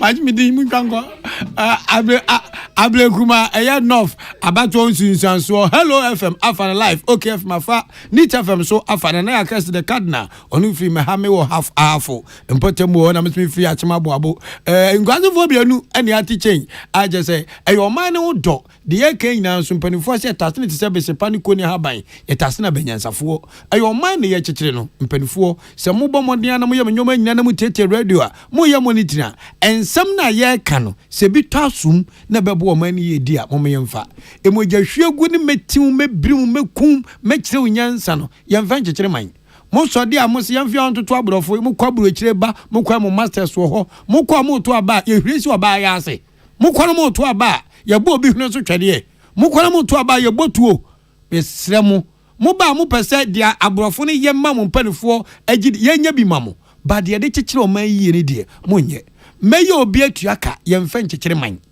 mechire utumi yemfa nchechire man MPP maye bi atia NDC maye bi atia MPP muntwa so na mo de saa na ade ayempese ya betie na one day yakwa akote na de ya mo boni se mo brofo ma ne adom di eche edin semone no kapre ni fie se memifie kapre ni hui na mpanifo na tete omdem omtete Land Cruiser na my instructions. The General Secretary of the National Democratic Congress, Fifi Kwete, and me jina Ghana for nyinaa bo abaso. Sir Fifi Kwete has demonstrated say, "I mean, shira papa. Ye hempen for mbeka nyansasem say. Baby ayadu no, it is not about your political party or your political color. It is about the nation Ghana, red, gold, green, and the black star." Sir NDC for penny for me ensa. Et me kan sama Fifi Kwete. Akanya. Eka ye bia. Omo yes ade we if they had a little shame in them. Kombesi omo trase. Look at what Fifi Kwete is saying. Or say ade no see ye no. Say MPP, say NDC. Eyen friend ni masem ya eni se esie. Kwame. Ya to aba mamu ni nyina ye hu we bi. Ya to aba mamu ni nyina ya to 19 polling stations. 19. Yantimi ambo ye ho ban. Yantimi am protect ye ho. Pe Kwame hwade baako. O hwe ba bi te se Bethel Baptist Church. Omo anesese koto abaye 429. Omo koto ye 174. Endu 200 mpo. Hwe bi te se baby te se Tweneboa Church of Pentecost 2. Omo ato abaye 412. Omo koto ye 186. Half kura endru Kwame. Half kura endru. Shebabi te say God First International School. Omo eto about here 428, 209 the kokoto here. In an election, the free mobile say here MPP4 can say. Omo nko for na ekoko to aba ma president Kufuor in 2020 no e fan to aba no ubetimi aka de ope bia ba kwame ufa data no so ho na e no kre say sa nipa be 2.6 million na omo to aba ma president Kufuor do the BT president Mahama in 2020 no say omo to aba no a omo to aba no a enka president Mahama vote obenya no enye no ne de onya ye president Mahama vote onya 2020 no over 2024 na difference a eba be kan ho no endru 130,000 between 2020 and 20 there be endru 130,000 okay but oshe MPP there no 2020 ni 2024 no difference dey free president Kufuor there onya 2020 so any dey free ba omia there so no almost 2.7 million votes am for traffic 2.7 million votes. Enti oya no even on the face analysis say yanka be kan say 2.7 no nyina kokoto ampa nke beba be ka president Mahama ne de na onya aye no enti nkenye 130,000 votes ne ye ka ho enke ye ka 2.78 million votes and nke ye ka wasem kero ne nke ye ka wasem because ne vote wa onya 2020 no intact and onya be 105,000 but me nya 130,000 difference e de ka ho. But President Kufuor did onya 2020 no. Edu ba omiaso no. Eswati almost 2.7 million votes. Obanko to aba no. Rejected. Oshe na dey so ayeto ya the same thing. What does it tell you? Now people's interest in democracy is fading because now meme nkoto aba no obi ma me yeye. No nza mfa tumi me biri me.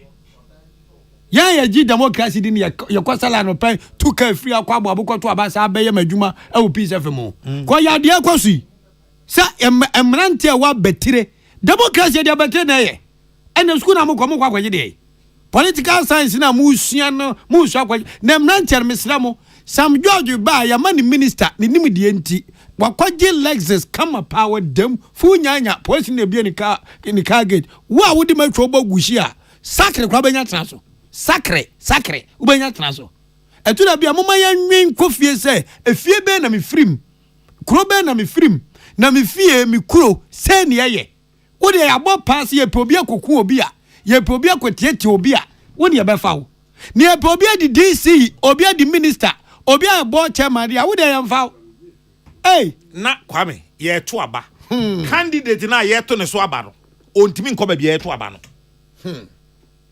and muntie sa se wo ya tiefo nipa na ogina se ye nto aba ma no ono ntimi nko ba bia ye to aba no because okwa ye bekunu how na me aye to me so aba me ntimi nko expression there na ye to ama hwan oh amagana maka kire mo na maka o drive time so aka o morning show so say ye tena ase na ye ma ye gi to me e wo memu nyina da e free obi ansam edi mama nyofo nkwa no yabo e nasi tu yaw you better regret it as time goes on. You better regret it. I think you better regret it. You go so regret it. My mama simple. My men ka some simple bin chira on he. Time wa ye na nanom wo ho a 7 yes o man ko school da o na agimi no. Man tidda men ka history bia so hunu say until maybe the late 50s ho ba no ne ade no. Na nanom si hene a ohene ko ni kuro ma je say police for ni soldier for ni di nachi ohin kwedi akwaside akura ja police for aka any soldier for ni di nachi man tibida no kura yira man tibida no kura yira yenimu say maami adwomo mo ne banie enu akosu akuaso banie amankonoma banie yenim obi anim say amankonoma ne manie ama say wa ya amankonoma ba we ye we ba ama say wa banie we su banie we ba yenim ni nyina kokokosi ase aden na ene de krobia nim abusua ananton ko omu di ade wo de emfa se bia se ha sefo na kunwa we ayokofo akunwa omu nim ayokofo na de hye na wo mu omu nim ampa aden ne ne ayese yakọ school and ahemfo ne bi ye professor in fact if obi ti say otumfo hia hena oye nana professor ohene ba danso that's right wa ben oye professors edi ade PhD holders edi ade ne ade aden na sabre ni esi akonya former IGP krom achemoso kro ne oye doctor o sabre ma doctor o su beye man oye doctor PhD holder PhD nya say wa ben sua de no wa ben adan na saa brain mum ena yesi akonwa yete hwe aban asesen yo ho obon konwa besesa ya ho bani o aban asesen kwame take it from me konwa bebre besesa se konwa besesa e wo Ghana ha sei kwawu say so manyamienu o ano na asem no kwawu ana nkrande nso konkon ho nkrande o se aban sesa ya na nkran ba se say court akwako buya say Kentucky tekoturu no ma on friend ho say we gamanche biom na nka ka sa aban sesa nka sa judgment we beba ayo kwa me sire enra me damena court no e ka say we rule atia ekwafi on injunction na no open na san na anra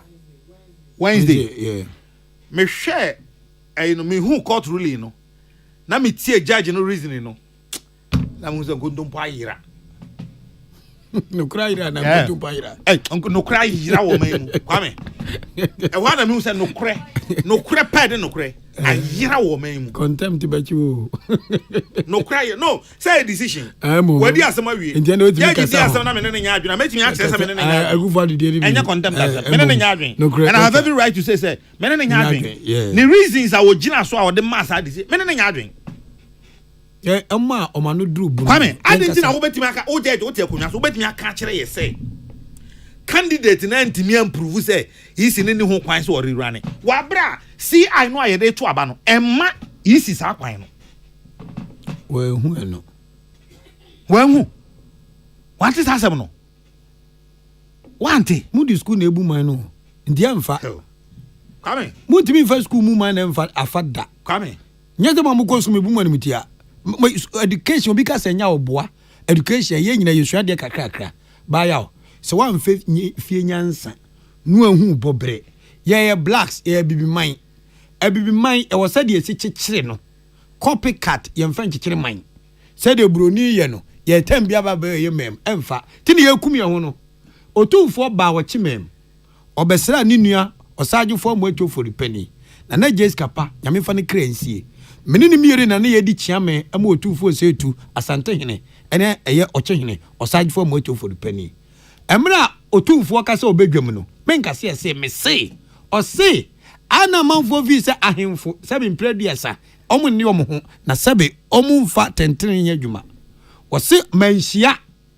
yedi asem ebufo amu obi di bem amu obi di fo na ne papa mu no yebu asem kura ma de odi fo no o sa beda nanan mu ase adentia omo bu asem no trodo inti sana na ya kasam ni nya asem ana asem no kotwa wo manhia ane kotwa nanan mu anima nanan mu meye ayi kataso mu omuaso ti me odi anka me di fo no asem ni si me onsi ye me di fo ampa na makokoda nanan mu ase na de amini ni di asem no ya chia asiesie yentem ne hu se anuafo asem na beda yentem look at court asem ayedi wo court wa otan ene adi hye mu semina na ya kasi nya asara se no kopem court wa court wie pe no reconciliation ne de abo court rise panyan na ya masho no obi asoleko ti wa mi ni nya asem no yensiesie yentem o ya bo nkunimdifo abomi semedi nkuguo intimanyi otan bi edi wo yemu ya de sa ne de awo ye ma hwe na hu na ya kasi ba wa nchia no wona ode me call court ma me kodi entwo agi we fi mi sem eye ese ni ye otan na wura me mem ewura ya kasi mem ewura fisha mem eni ada ne atamfo because ye tradition ya mamre na ye de ran ye man no ye dwini nyina to agu eni ye de tumi ya wo Ghana ha nyina da asamanyofo nkwansa ya de ta ye kan ompom be fa pom mfa otimi yom hu ofa de ayre otimi nya hu ofa de ayre small boy beti mama wo hyebere asesa wa bi adwuma small boy beti ba mi wo dwuma na gu choro I'm telling you or the credo be baso obetum because owo tumi enyom na ma yo ya o manfo ne nyina ya gi atuma me ho kwan se ye hwitiri tumi mfi obi ansem ne go dia manyofo kwan se me kai da tamale teaching hospital oba kaya Tamale teaching hospital asem ba na me aminua kwabra minta kando minister for health okọ no ne doctor na kasa ehwe din na mse enchira nkodi edie enchira nyele ankodi edie ade di show some nchine ankodi edie kwame enema bi ho a ho se odidi agora bediu ɔman no sunsum ɛna wodidi agorɔ no ɔman no sunsum ɛna wodidi agorɔ imagine pa sɛ wo yare no akɔ hospital na doctor no wa adwene bi wɔ ne tirim sɛ saa nkɔfo wi ɔmo nye ni papa me punish ɔmo wawu bɔ pana ba ko obese ya fa ne sɛ na ma yɛse o accident bi asi accident asi dey are for na hospital doctor so mapon obede we da memma so mapon obende kwa me obende untimi nchichire no na bende wo so wapon nimde na onu ni bi opa hwe ho opa topane na fa wo ho to na fa wo ho eh that is the seriousness of the situation hwe say ya democracy from 1992 1992 abesi sabri saying 33 years 32 as 33 na ye hu say SSA ye progressive democracy mo where they na ewo ho no dia bay ye change na ewo ho no tianse sano aha say ya say dia na ewo ho no ya fa say class 1 dia bay SSA ye class 2 and class 3 dia beba biom na SSA timi dia class 4 and 5 na just ye koyanim ye dia ne dia atimatim oh yetim va ko ye dia ne dia say benefit o mo kura to me no MPP wo ho anfa ne sanka and Professor Masiba no na adwen say obe constitutional review committee me boa and owo dem owo na mu ha owo ni pa boni ebe fa prof koi ye to sa book mi to say bam efutuo na abo no be pem ne kwa me say obi asa nkwan to obi akana no atum na adu be do 8 years o anyina adwen to osesem na adu be di 8 solid years ya mfia nsanka kwa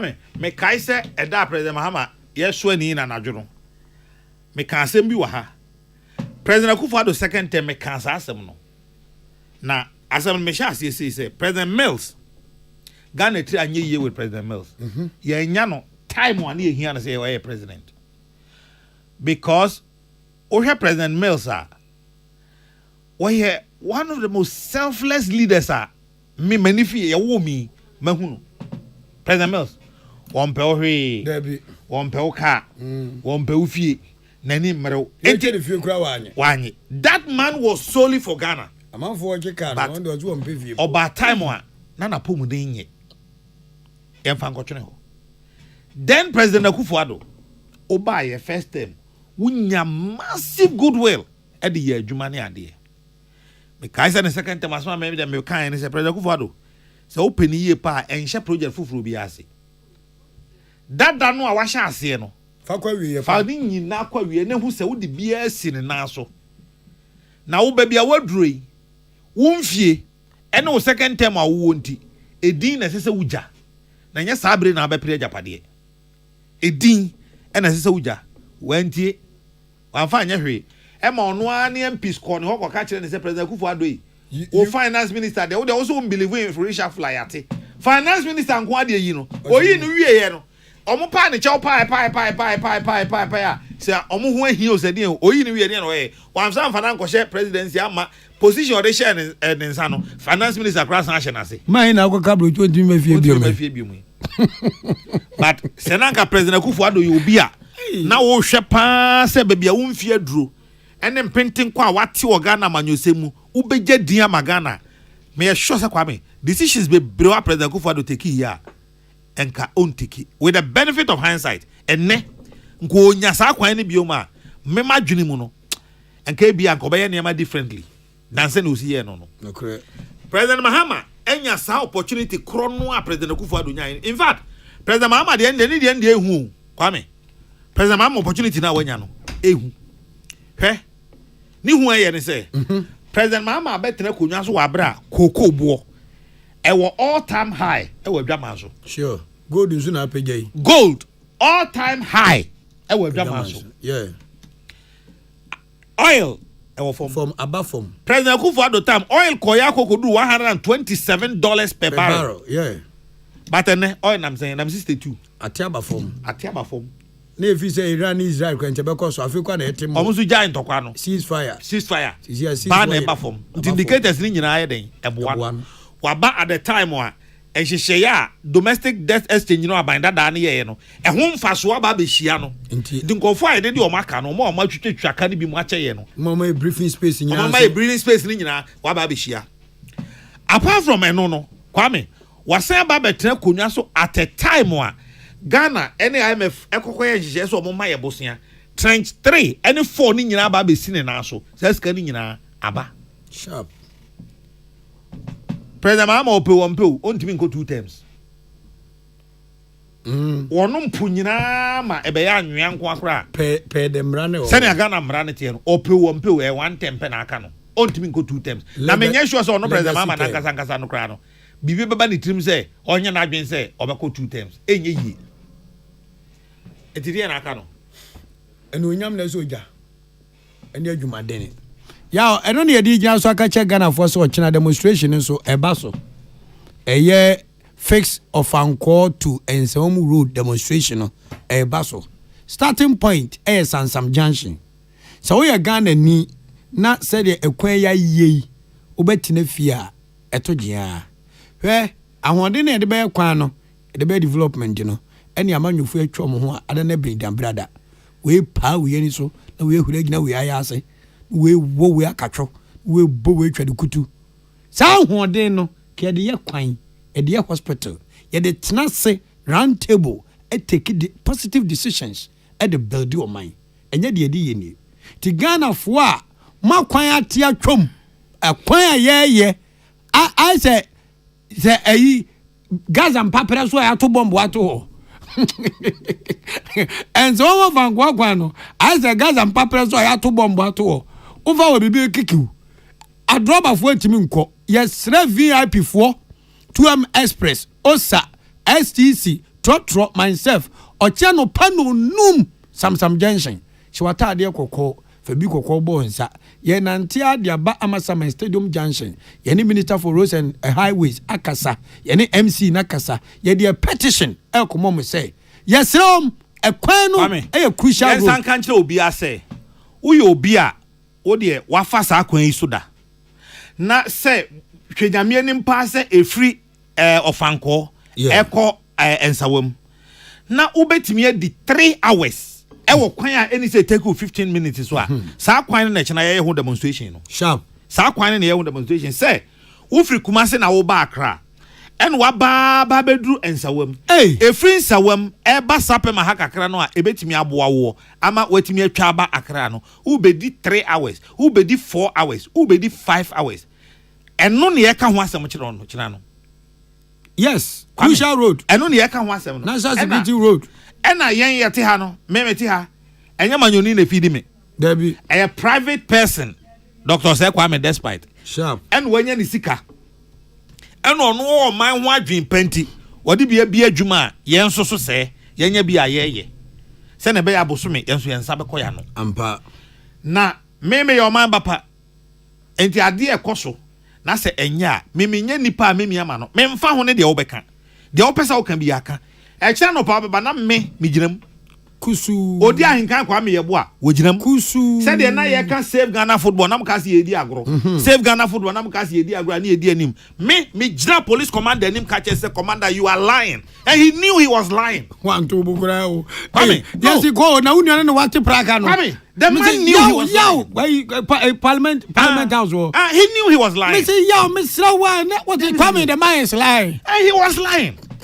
So we a police commander do chantro na me gina na me hwe na wo chantro e dey ya go bo kwakuba akonom kokoda prison kwasi prato no mama kokoda prison omukoy ba se me police officer me nu nyina betena se ba ko mienu miensa na ya agree say ne ebeye na wo kokoduru ho wa adwena sesa na wo de be tro beto me so say wo ne me kan say wa bra wo ne man kan no I will tell you to your face say you are lying kafra and indeed he was lying ana kafra wow he was lying. Ese se man nipa bi hu se nokore yenton nokore se wo ye ye fen sen aban no aba betena konwa so se sika ni fie kura se den a aban we ba ye kwa me ye kan se no onko obosia bo o be ko obosia bo wa kobi se si ame no wo ka sei se wo hwe loans egu parliament a wo mo twen approve a enya asem ketwa eguo na ekwa major road a link with 2 major cities Oko Eastern region obefa sa kwan. Obi say tight edine de ama ekwan na ye pa. E Gaza mpapre so. Ekwan mu gantana mo bi. Gantana mo bi de gantana. Eti ya akasi de oka akosi nyina ne say emfa anuhu empamu busuefo. Action speaks louder than words. And to the president, His Excellency John Dramani Mahama, I was so proud and happy. Say one empenfo kasa video ni ba bonteno. Na osi su gyan say wate say Ghana phobi ebe demonstration ochina. Mampani obo na ni dem enokre. Ya netia. Ya netia. Demono se de ye be. Ye kan bi papa. Na ni papa no mampani ye no. Enya ni bonim. Ye ni atem ye ntobo. Na ye hwan na ye ne kokwa ekotobo. Na police ya ka che police for say. Ye de and disable Kumanov. Debi. Yeah, demonstration and disable Kumanov. Debi. Yeah, ya kan ya nkasa ne organizers. Ya mamo kwan say obi odi bibi e betimi pra obi beba ho bia no monche no. Sure. Obi anso obehye party atade beba obi ya be yi na mpa. Ye mpe party atade bia. Ye mpa tete kwasem. Debi. Ya say hyekokọ ana tuntum. Na fabra. Mienu. Ena ye niska ya anya t-shirt ama obi a. Debi. Ye niska e de betonsuo. Enti wo ba wo hye watade anu wa wa yinsuo ba ko se fie sachet na wonom a wo ba fa sachet no ba kukuta enu ano no bottle na wonom ofie a wo ba fa ba kukuta yes nantie nantie patriotic songs enu a wo face tower na wo fa ba ko se ne be ya viviti wa wo be pepo wani enu ano no ena se musuo momo na ma mane nyina ya anye na mu tam freyen se ne kana bloko traffic kamo bet kia ni patapa be wan na kanuma bebo mam kromu anu mu betu kromu a because adwuma we na wo ko Hebron wo ko Pentecost o wa wonam keke pepra o mi hu sena mi sinka no obi bi o wo kwane so no kwame me se meti hey yes sramu mumra na ni pe fresh o mo ban so de che kure yi kwame meti hey ma krase me ko Kumasi be 5 times ujimi ngo se ekwan na free sa wo mo akọ Kumasi na out hame o because make me akwa simple but me hwe free and sawom kakre ba sapeman no eya me ti say dem ko etamale no Nana Chumberima is my name. Good evening to you bosses. Because of the demonstration tomorrow, I have driven all the way from Pramkasi to Accra this evening. Looking at people who are interested in the demonstration, can the police protect us? Onu cheto ofi Pramkasi no ha bedun kra na dwi. O man protect o demonstration bi. No bisa say ohwe number se beba police from bet mabo ho ban. Be kwa de senye bibi anka we ka bambo kra mpo nche de. Police kra de but o man no requirement is. And e bia na di pa bonfo nso ba be wuram. And no de say police. Se da kwa sa de na de abehye. Ya ye di wo police from kra da so ma be che ebirim ye. Ba yen no ya ka say ye di ka issue disclaimer say e chena sa demonstration no say sa na no ye kwa save Ghana football GF fo no kofa nipa bone fo so mafrem medi bone a ya say hu o chiche wo ai because ye no ye nya adwenbone ne ye de kwa demonstration ye omani yie enti ne ye wo ho mo ena ye nsoma obi aso onkoto nsuo na wotu nsuo na bo hwan wotu abo hwan ekwa na enye ne se aba ma ye na onkoto nsuo de wadwen nya adwuma na manzaya ani Inko Joseph say mu pe kwa demonstration mu nya ye mienu ye beba kese ni papi o madwe say demonstration no ya kura ya san omonko abekọ eno me o na ya san na maja agba me o na me amenu James Kwabra Bonfa Junior PhD o send the message say e na ya pass demonstration ya memenda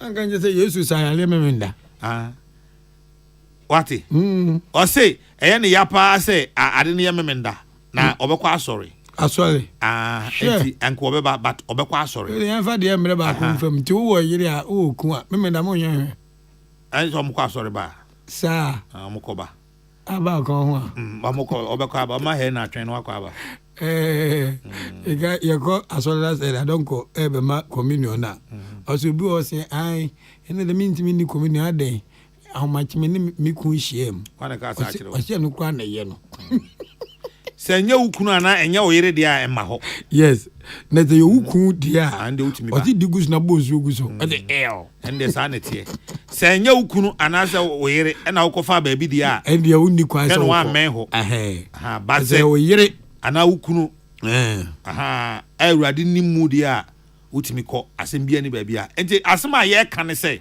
ye de soro so wo chena se ugidi se Ghana be yi a ampa ugidi se Ghana be ya na Ghana na ebe yie no nso so no enye se ugidi keke na don sa hye odamri fam Debbie enye sa na ye no my grandmother who is 80 years old says he will join the demonstration tomorrow. How? Kwame enya nwa ye call save Ghana football wa hu Kevin Lab yeah wa hu mre wa no mu di ene nkokora no mu di mu bie enya de enwa kra ombeba ya hohoa say yen Kwame ya hohoa say ye nimpanifo bi aka ntuma bom na mpanifo gidi say sebe na ye ka no nyansa wo and it is not about Nana ya Okese and any of the leaders I organize demonstration interest in interest being the common interest of the good people of Ghana say ye may ye mfa nyuma bi ni agro ye mfa manwensem en say ye bibia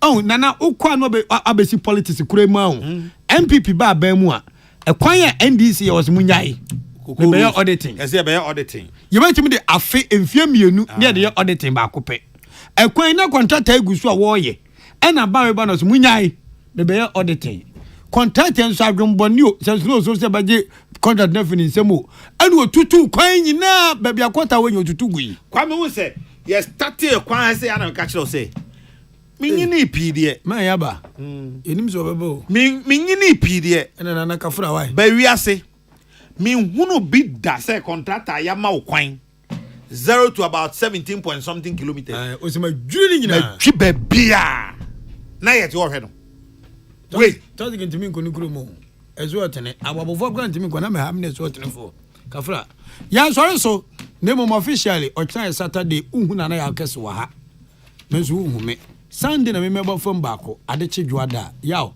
bisa mamu ne adwuma biem menuanom oye de anya meka oye de ye nso a meka na meka ne nyanse me ne bebi hye de ho nkomo adwuma a chema general eni ho ugina na nam de akoma pa trimo fine awmache sorry ya to aso wo de na exceptional kakra o yawo ebia yentimi nkanzu anim exceptional kakra ne say wo sa ye platform anadwu de suom na da so tie adwuma mu to be crowd say be kind news say morning show awmache sorry ye nyina ye sorry bi enkokwa enafom osompa wo de som chairman in his absence any peace fm any TF1 yawo nyame hirawo na koso a ti adwada kokko bon kokro ko na unua pani chairman general Ghana's morning voice o take charge of the morning show na yen adwumafo ni nyina ene ye ka cho say moni adwuma pa ene nukuridie ene ahofamma chairman ye ma bre nante bre na bra akonwa no ya kase abɔ ban ya pepa ho fe come and shine ubes mu apempem no kane ane ntoso na nye shan Kwame medase but mamenka say wo Kwame wi hu free mu enye yie eno ameka hye ona adwoa say mu yi mu free mu a enye yie okre Kwame hu say despite media na de ba kwa nipa bebre nim say peace nankasa peace fm nankasa no I wo despite I wo de aka no peace nankasa asem na meka yo menka de bata ho de wo mo akire no ba peace nankasa no yete hate say enye say nuafo keke wo yete hate say abusua wonim say wo ye nua bone a obekofie akoto no okre enti yete ha ewo nukurem ene adwempam ene yete ha obi ani mmiri obi afọ ne program bi a na no na me ka che say Kwame me believe in ade ba ko say wiase on nipa oso sene wo wa ma na nso ansene wo a unyi yi wiase okre ena nipa ono na obi ampo nyiwu ni se obetimi aye Kwame no nya omugidie ono enya omugidie se me ba akra me beto wa ha me beto kwajo Dixon me beto na Jessica pa beto na ya akora du fani crazy amen me beto ka me o ya wo de manfa ntwam na Jessica pa okoye be na nsa ne na ne yire nso adane ahwe so ya oh te dia o kan na ka me chiche busuan ya menfa busuan no ya menfa nsie ye hwe Kwame me beto mu nyina kwajo Dixon na Jessica pa adwo ayebu ajeyi wo na ya akona du me beto mu nyina wa ha ba chema hwe nyina mu ka se minuan mo amene mo ye adwuma but sa brantie we me gidi se obetimi aye adwuma no free 2010 yawo fa we to ha we yenye ni sei fa we ya ye ni sei aha no aya hwe ha kakran sa nenne enne wo de yemfa ne se o yemfa ne se nne sa wo de ono no kuta ayi ebia masters na wo de wo wo ebia wo ye professor mpo nti wo de woni madwuma chen no kra no a sa wo ma wure fi se obi na bie sa kwan no ma wo na sunsun mu no sa kwan no safo akuta sa nipa no otuma ho be kire wo sa wo ma wure fi sa de na kwa me unduru ba bia wo wiase ampa ena Ghana's Morning Voice no me anam this idea no man no Ghana's Morning Voice me nam this idea no man no say Kwame ti hoyi chairman general ti hoyi pa Kwame Ghana has a morning show chairman be ye no why na say e ya che de obetimi aye ya me de ya che no yemfa ne say chairman general say wo de me pe obi ne na compete e me na metimi ne chairman general compete da bi obi ani say de nyame ball no sa na e se oti ase nipa a wo ye eno ameka kire wo say na no ya wada meka eno ampo a eno ya wo sa meka kire wo say osomafo Paul say ofre kora vigivom for so maba amaka wo ofre ko a wafre obi no mane ntena mu saa what I say ofre ko a wafre obi no mane ntena mu saa time ana Elijah ewo ho no and over point 12 therefore DJ to the can over point 12 peace cafe over twim time ana Elijah wo ho no na bofra Elisha ewo ho time a Elisha wo ho no osum Elijah no wanye na dwen da say obe overtake Elijah there be Elijah koya oja na chima Elisha nso akola de Gehazi su di Elisha chin kakran kopem bra eni bre ba Gehazi afa eni bre ba na fan ne say time wa name akwatani no frɛ Elisha na okɔ ni fie kɔ ka say o ka so ndo onye se no o sa akola no ba name man yes o chep odifo na de o ka say onye no eni bre ba akola na kwan mu nti no ofa kire kɔ ka kire ne say o miwura say wasesa na dwen na memegye mre no o se kwata ne nkɔ so ai wadani ama ekɔ no so enti wi ase me mani mre nipa me wi ase me pretend nya ade tete wonya madamfo a wonya madamfo sana me yema ade why say hanabisu obekasi nipa nanim tete o se anya ne yake ya birim hawa kumsen sana ono beka enti kwa me wi ase amete no mani mre obi a kakra nya me dia ma me bia mani so me bɔ mpa ye de awurade asesere se de ode adom me no ɔmo ho ban ma me tete a me ne oti hei o de emfa ne se makɔ wo wase adwuma na wo de wotim no de wonim ye pa ne kokonsa na wonim die en wa wo nipa na se ha ne se e kire odi anka ba adwuma se odi anka efi na kro wo nye drive time biom ya je ama na ya kese ko visa me nti o me ye den o be den nti me den ko visa me na ko kan se ono ja drive time na Peace FM drive time begu ana frade se konengu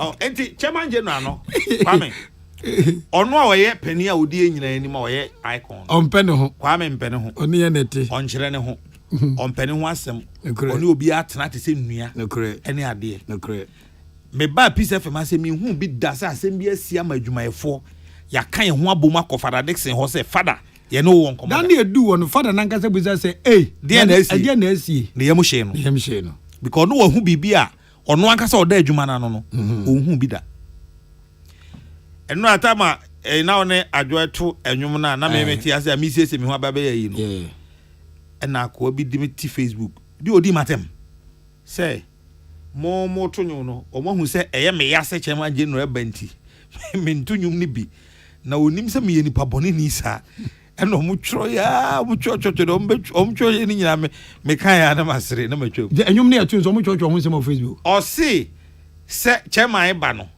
eye me ya nanka na me pe chema ahwe ase enya me me se na Facebook la enya me denti enwum na mo to no man to bi onum nyansa enya nipa ba ko mo ye me nyansa omunum nyansa obabesia ba ko ka ho na me ye me hwe a na masere na me se omunum nyansa eye me de se mo say ya na mutime dwene because na mo dwene na sa na mo tie mami nchirem chama wa ha nyina no se me ni adwa ebo aje ba Thursday morning na na aka sikwa tira bia ne wo ye se time wo ma me mpo na me ha adwa se wo yemfa bibinwum ba kwa na anwum kro ba akonye den entwam na ye toa na adwa de chama pempem kakra aba be fem timia na enu initiative se na poso chairman beba da obeba Monday na menu ye ni morning shift enti yen ton fanya na kwa aba ye ton so a chairman wa ha as the host on to be na ya akase so ye to no wa ha he being the host no on to be aya me ne adwa abu agye initiative ti mo amudi Facebook na abom dam amudi bibia mo na mo chechirem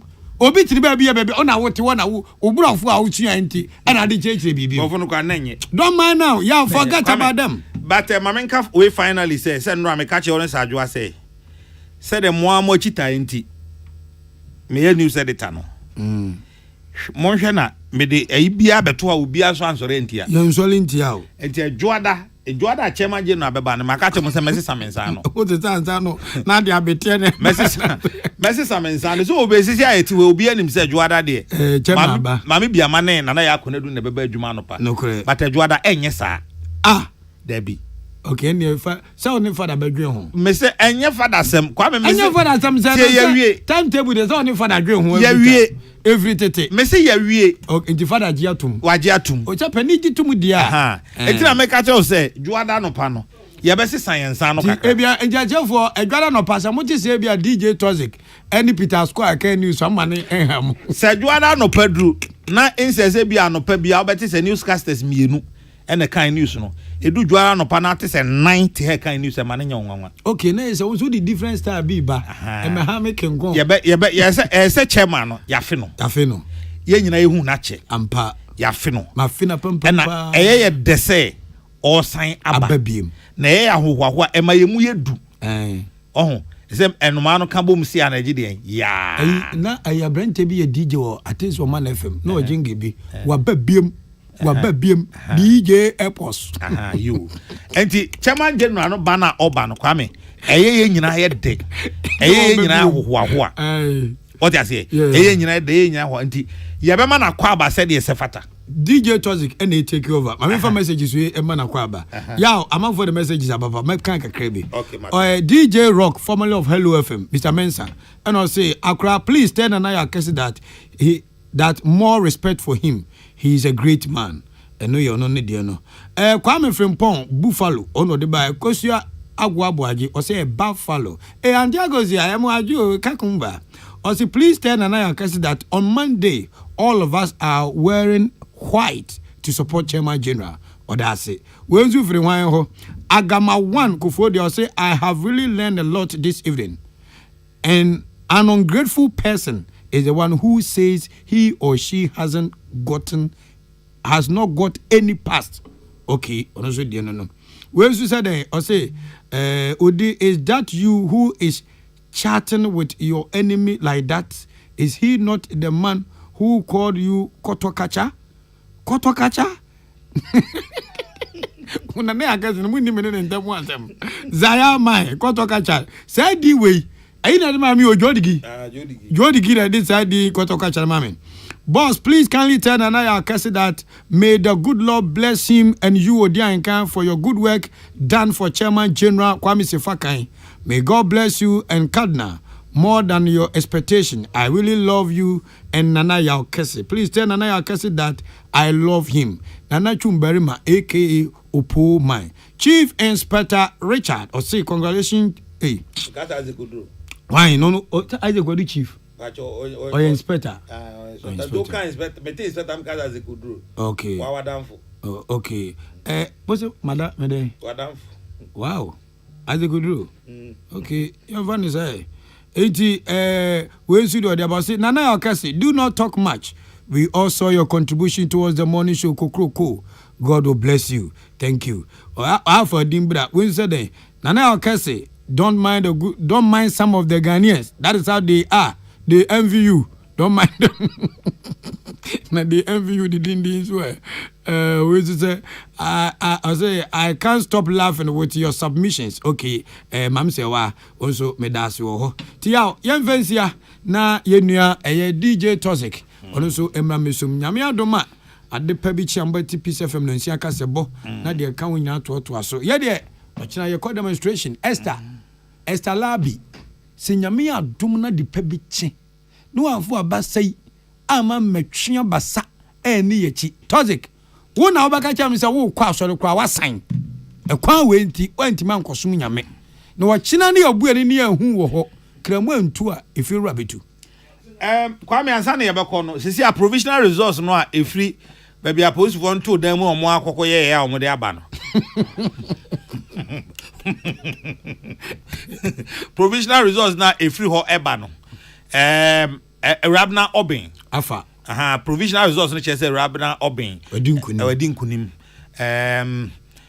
difference no yeah I think about so far ina me hunu about 300 votes or something. Oh okay. Enti sheda anye ebia eye so close ana bibia tesa in terms of this one. Enti provisionally sa no de aba kopim say isi no be kan de ye ntumi nka say na tie ana say na tie akokọ bedie onimade chie nenso otie firi onini no ano edamase ochena no pa ye nyina ye be ginam ewo nsawo mu kwa so ba ye be chance o Samsam Junction ne da nantia ba be wie ewo Amasaman saa e na ochena nyame e ya adomo a ye be ye no engineer Abdullah Mahama ye ma special invitation and Ministry of Roads and Highway Engineers nyina amumra highways fo nyina so ye to nsafremo yes kwa me ye nyina enua penni ye ru DCOP ameni oso mo adwo ye papai so oni so odi akunwa oh why not na maybe we yi no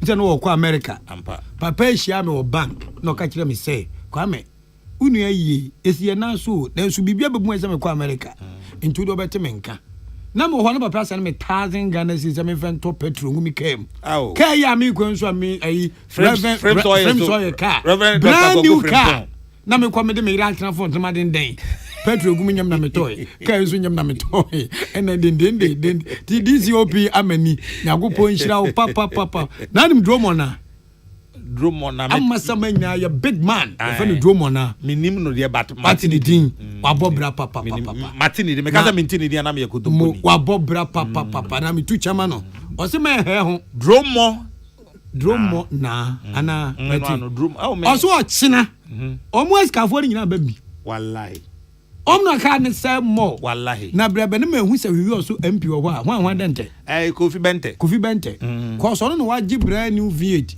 ofa akwa no so mienu apake ka da sifie Kwame me say me tia make Kwame nya me no nyina adam for Mr. Gofredando edu we be na nkaka akra me de beba adwuma kra nka eden me ka na say Kwame e ba say me de ko ja me akwa na je me ka no say me so say akwa na mini me fa so ba akokọ ba e no a na Toyota for je me ka ni si ho Mr. Gofredando na dawro ma eno minya ka na me de ba adwuma enya me sa ando anka na minya kwa me ga so asa to for me ha me ko to ka ho for da be pacho sa ka ndemi ntimi to bi muodu kwa me muodu kakra ende Mr. all mechanics and drivers are going to be part of this demonstration. Okada riders ye hwemonim. Thank you. DJ Toxic ohinini ni o DJ Toxic ohinini ni o 1942 no share adwuma yase be pem ne onko retirement na o challenge o tafu ija wu aje chire dia ma no ene na enya ne ntia say Peter Square ni nua pani pa ene Judas Iscariot ye di mosi wa Peace FM What's that from Peace FM Midofo a menu hu agro na say die waduane ne da no ayesronko ani omura ohinere spices abefi aduane de ayesronko ohinere chicken seasoning so wototo wo che ana wo ye akokọ nam ho bibia fakakra som froye no ohinere stew seasoning no be manage ta jollof no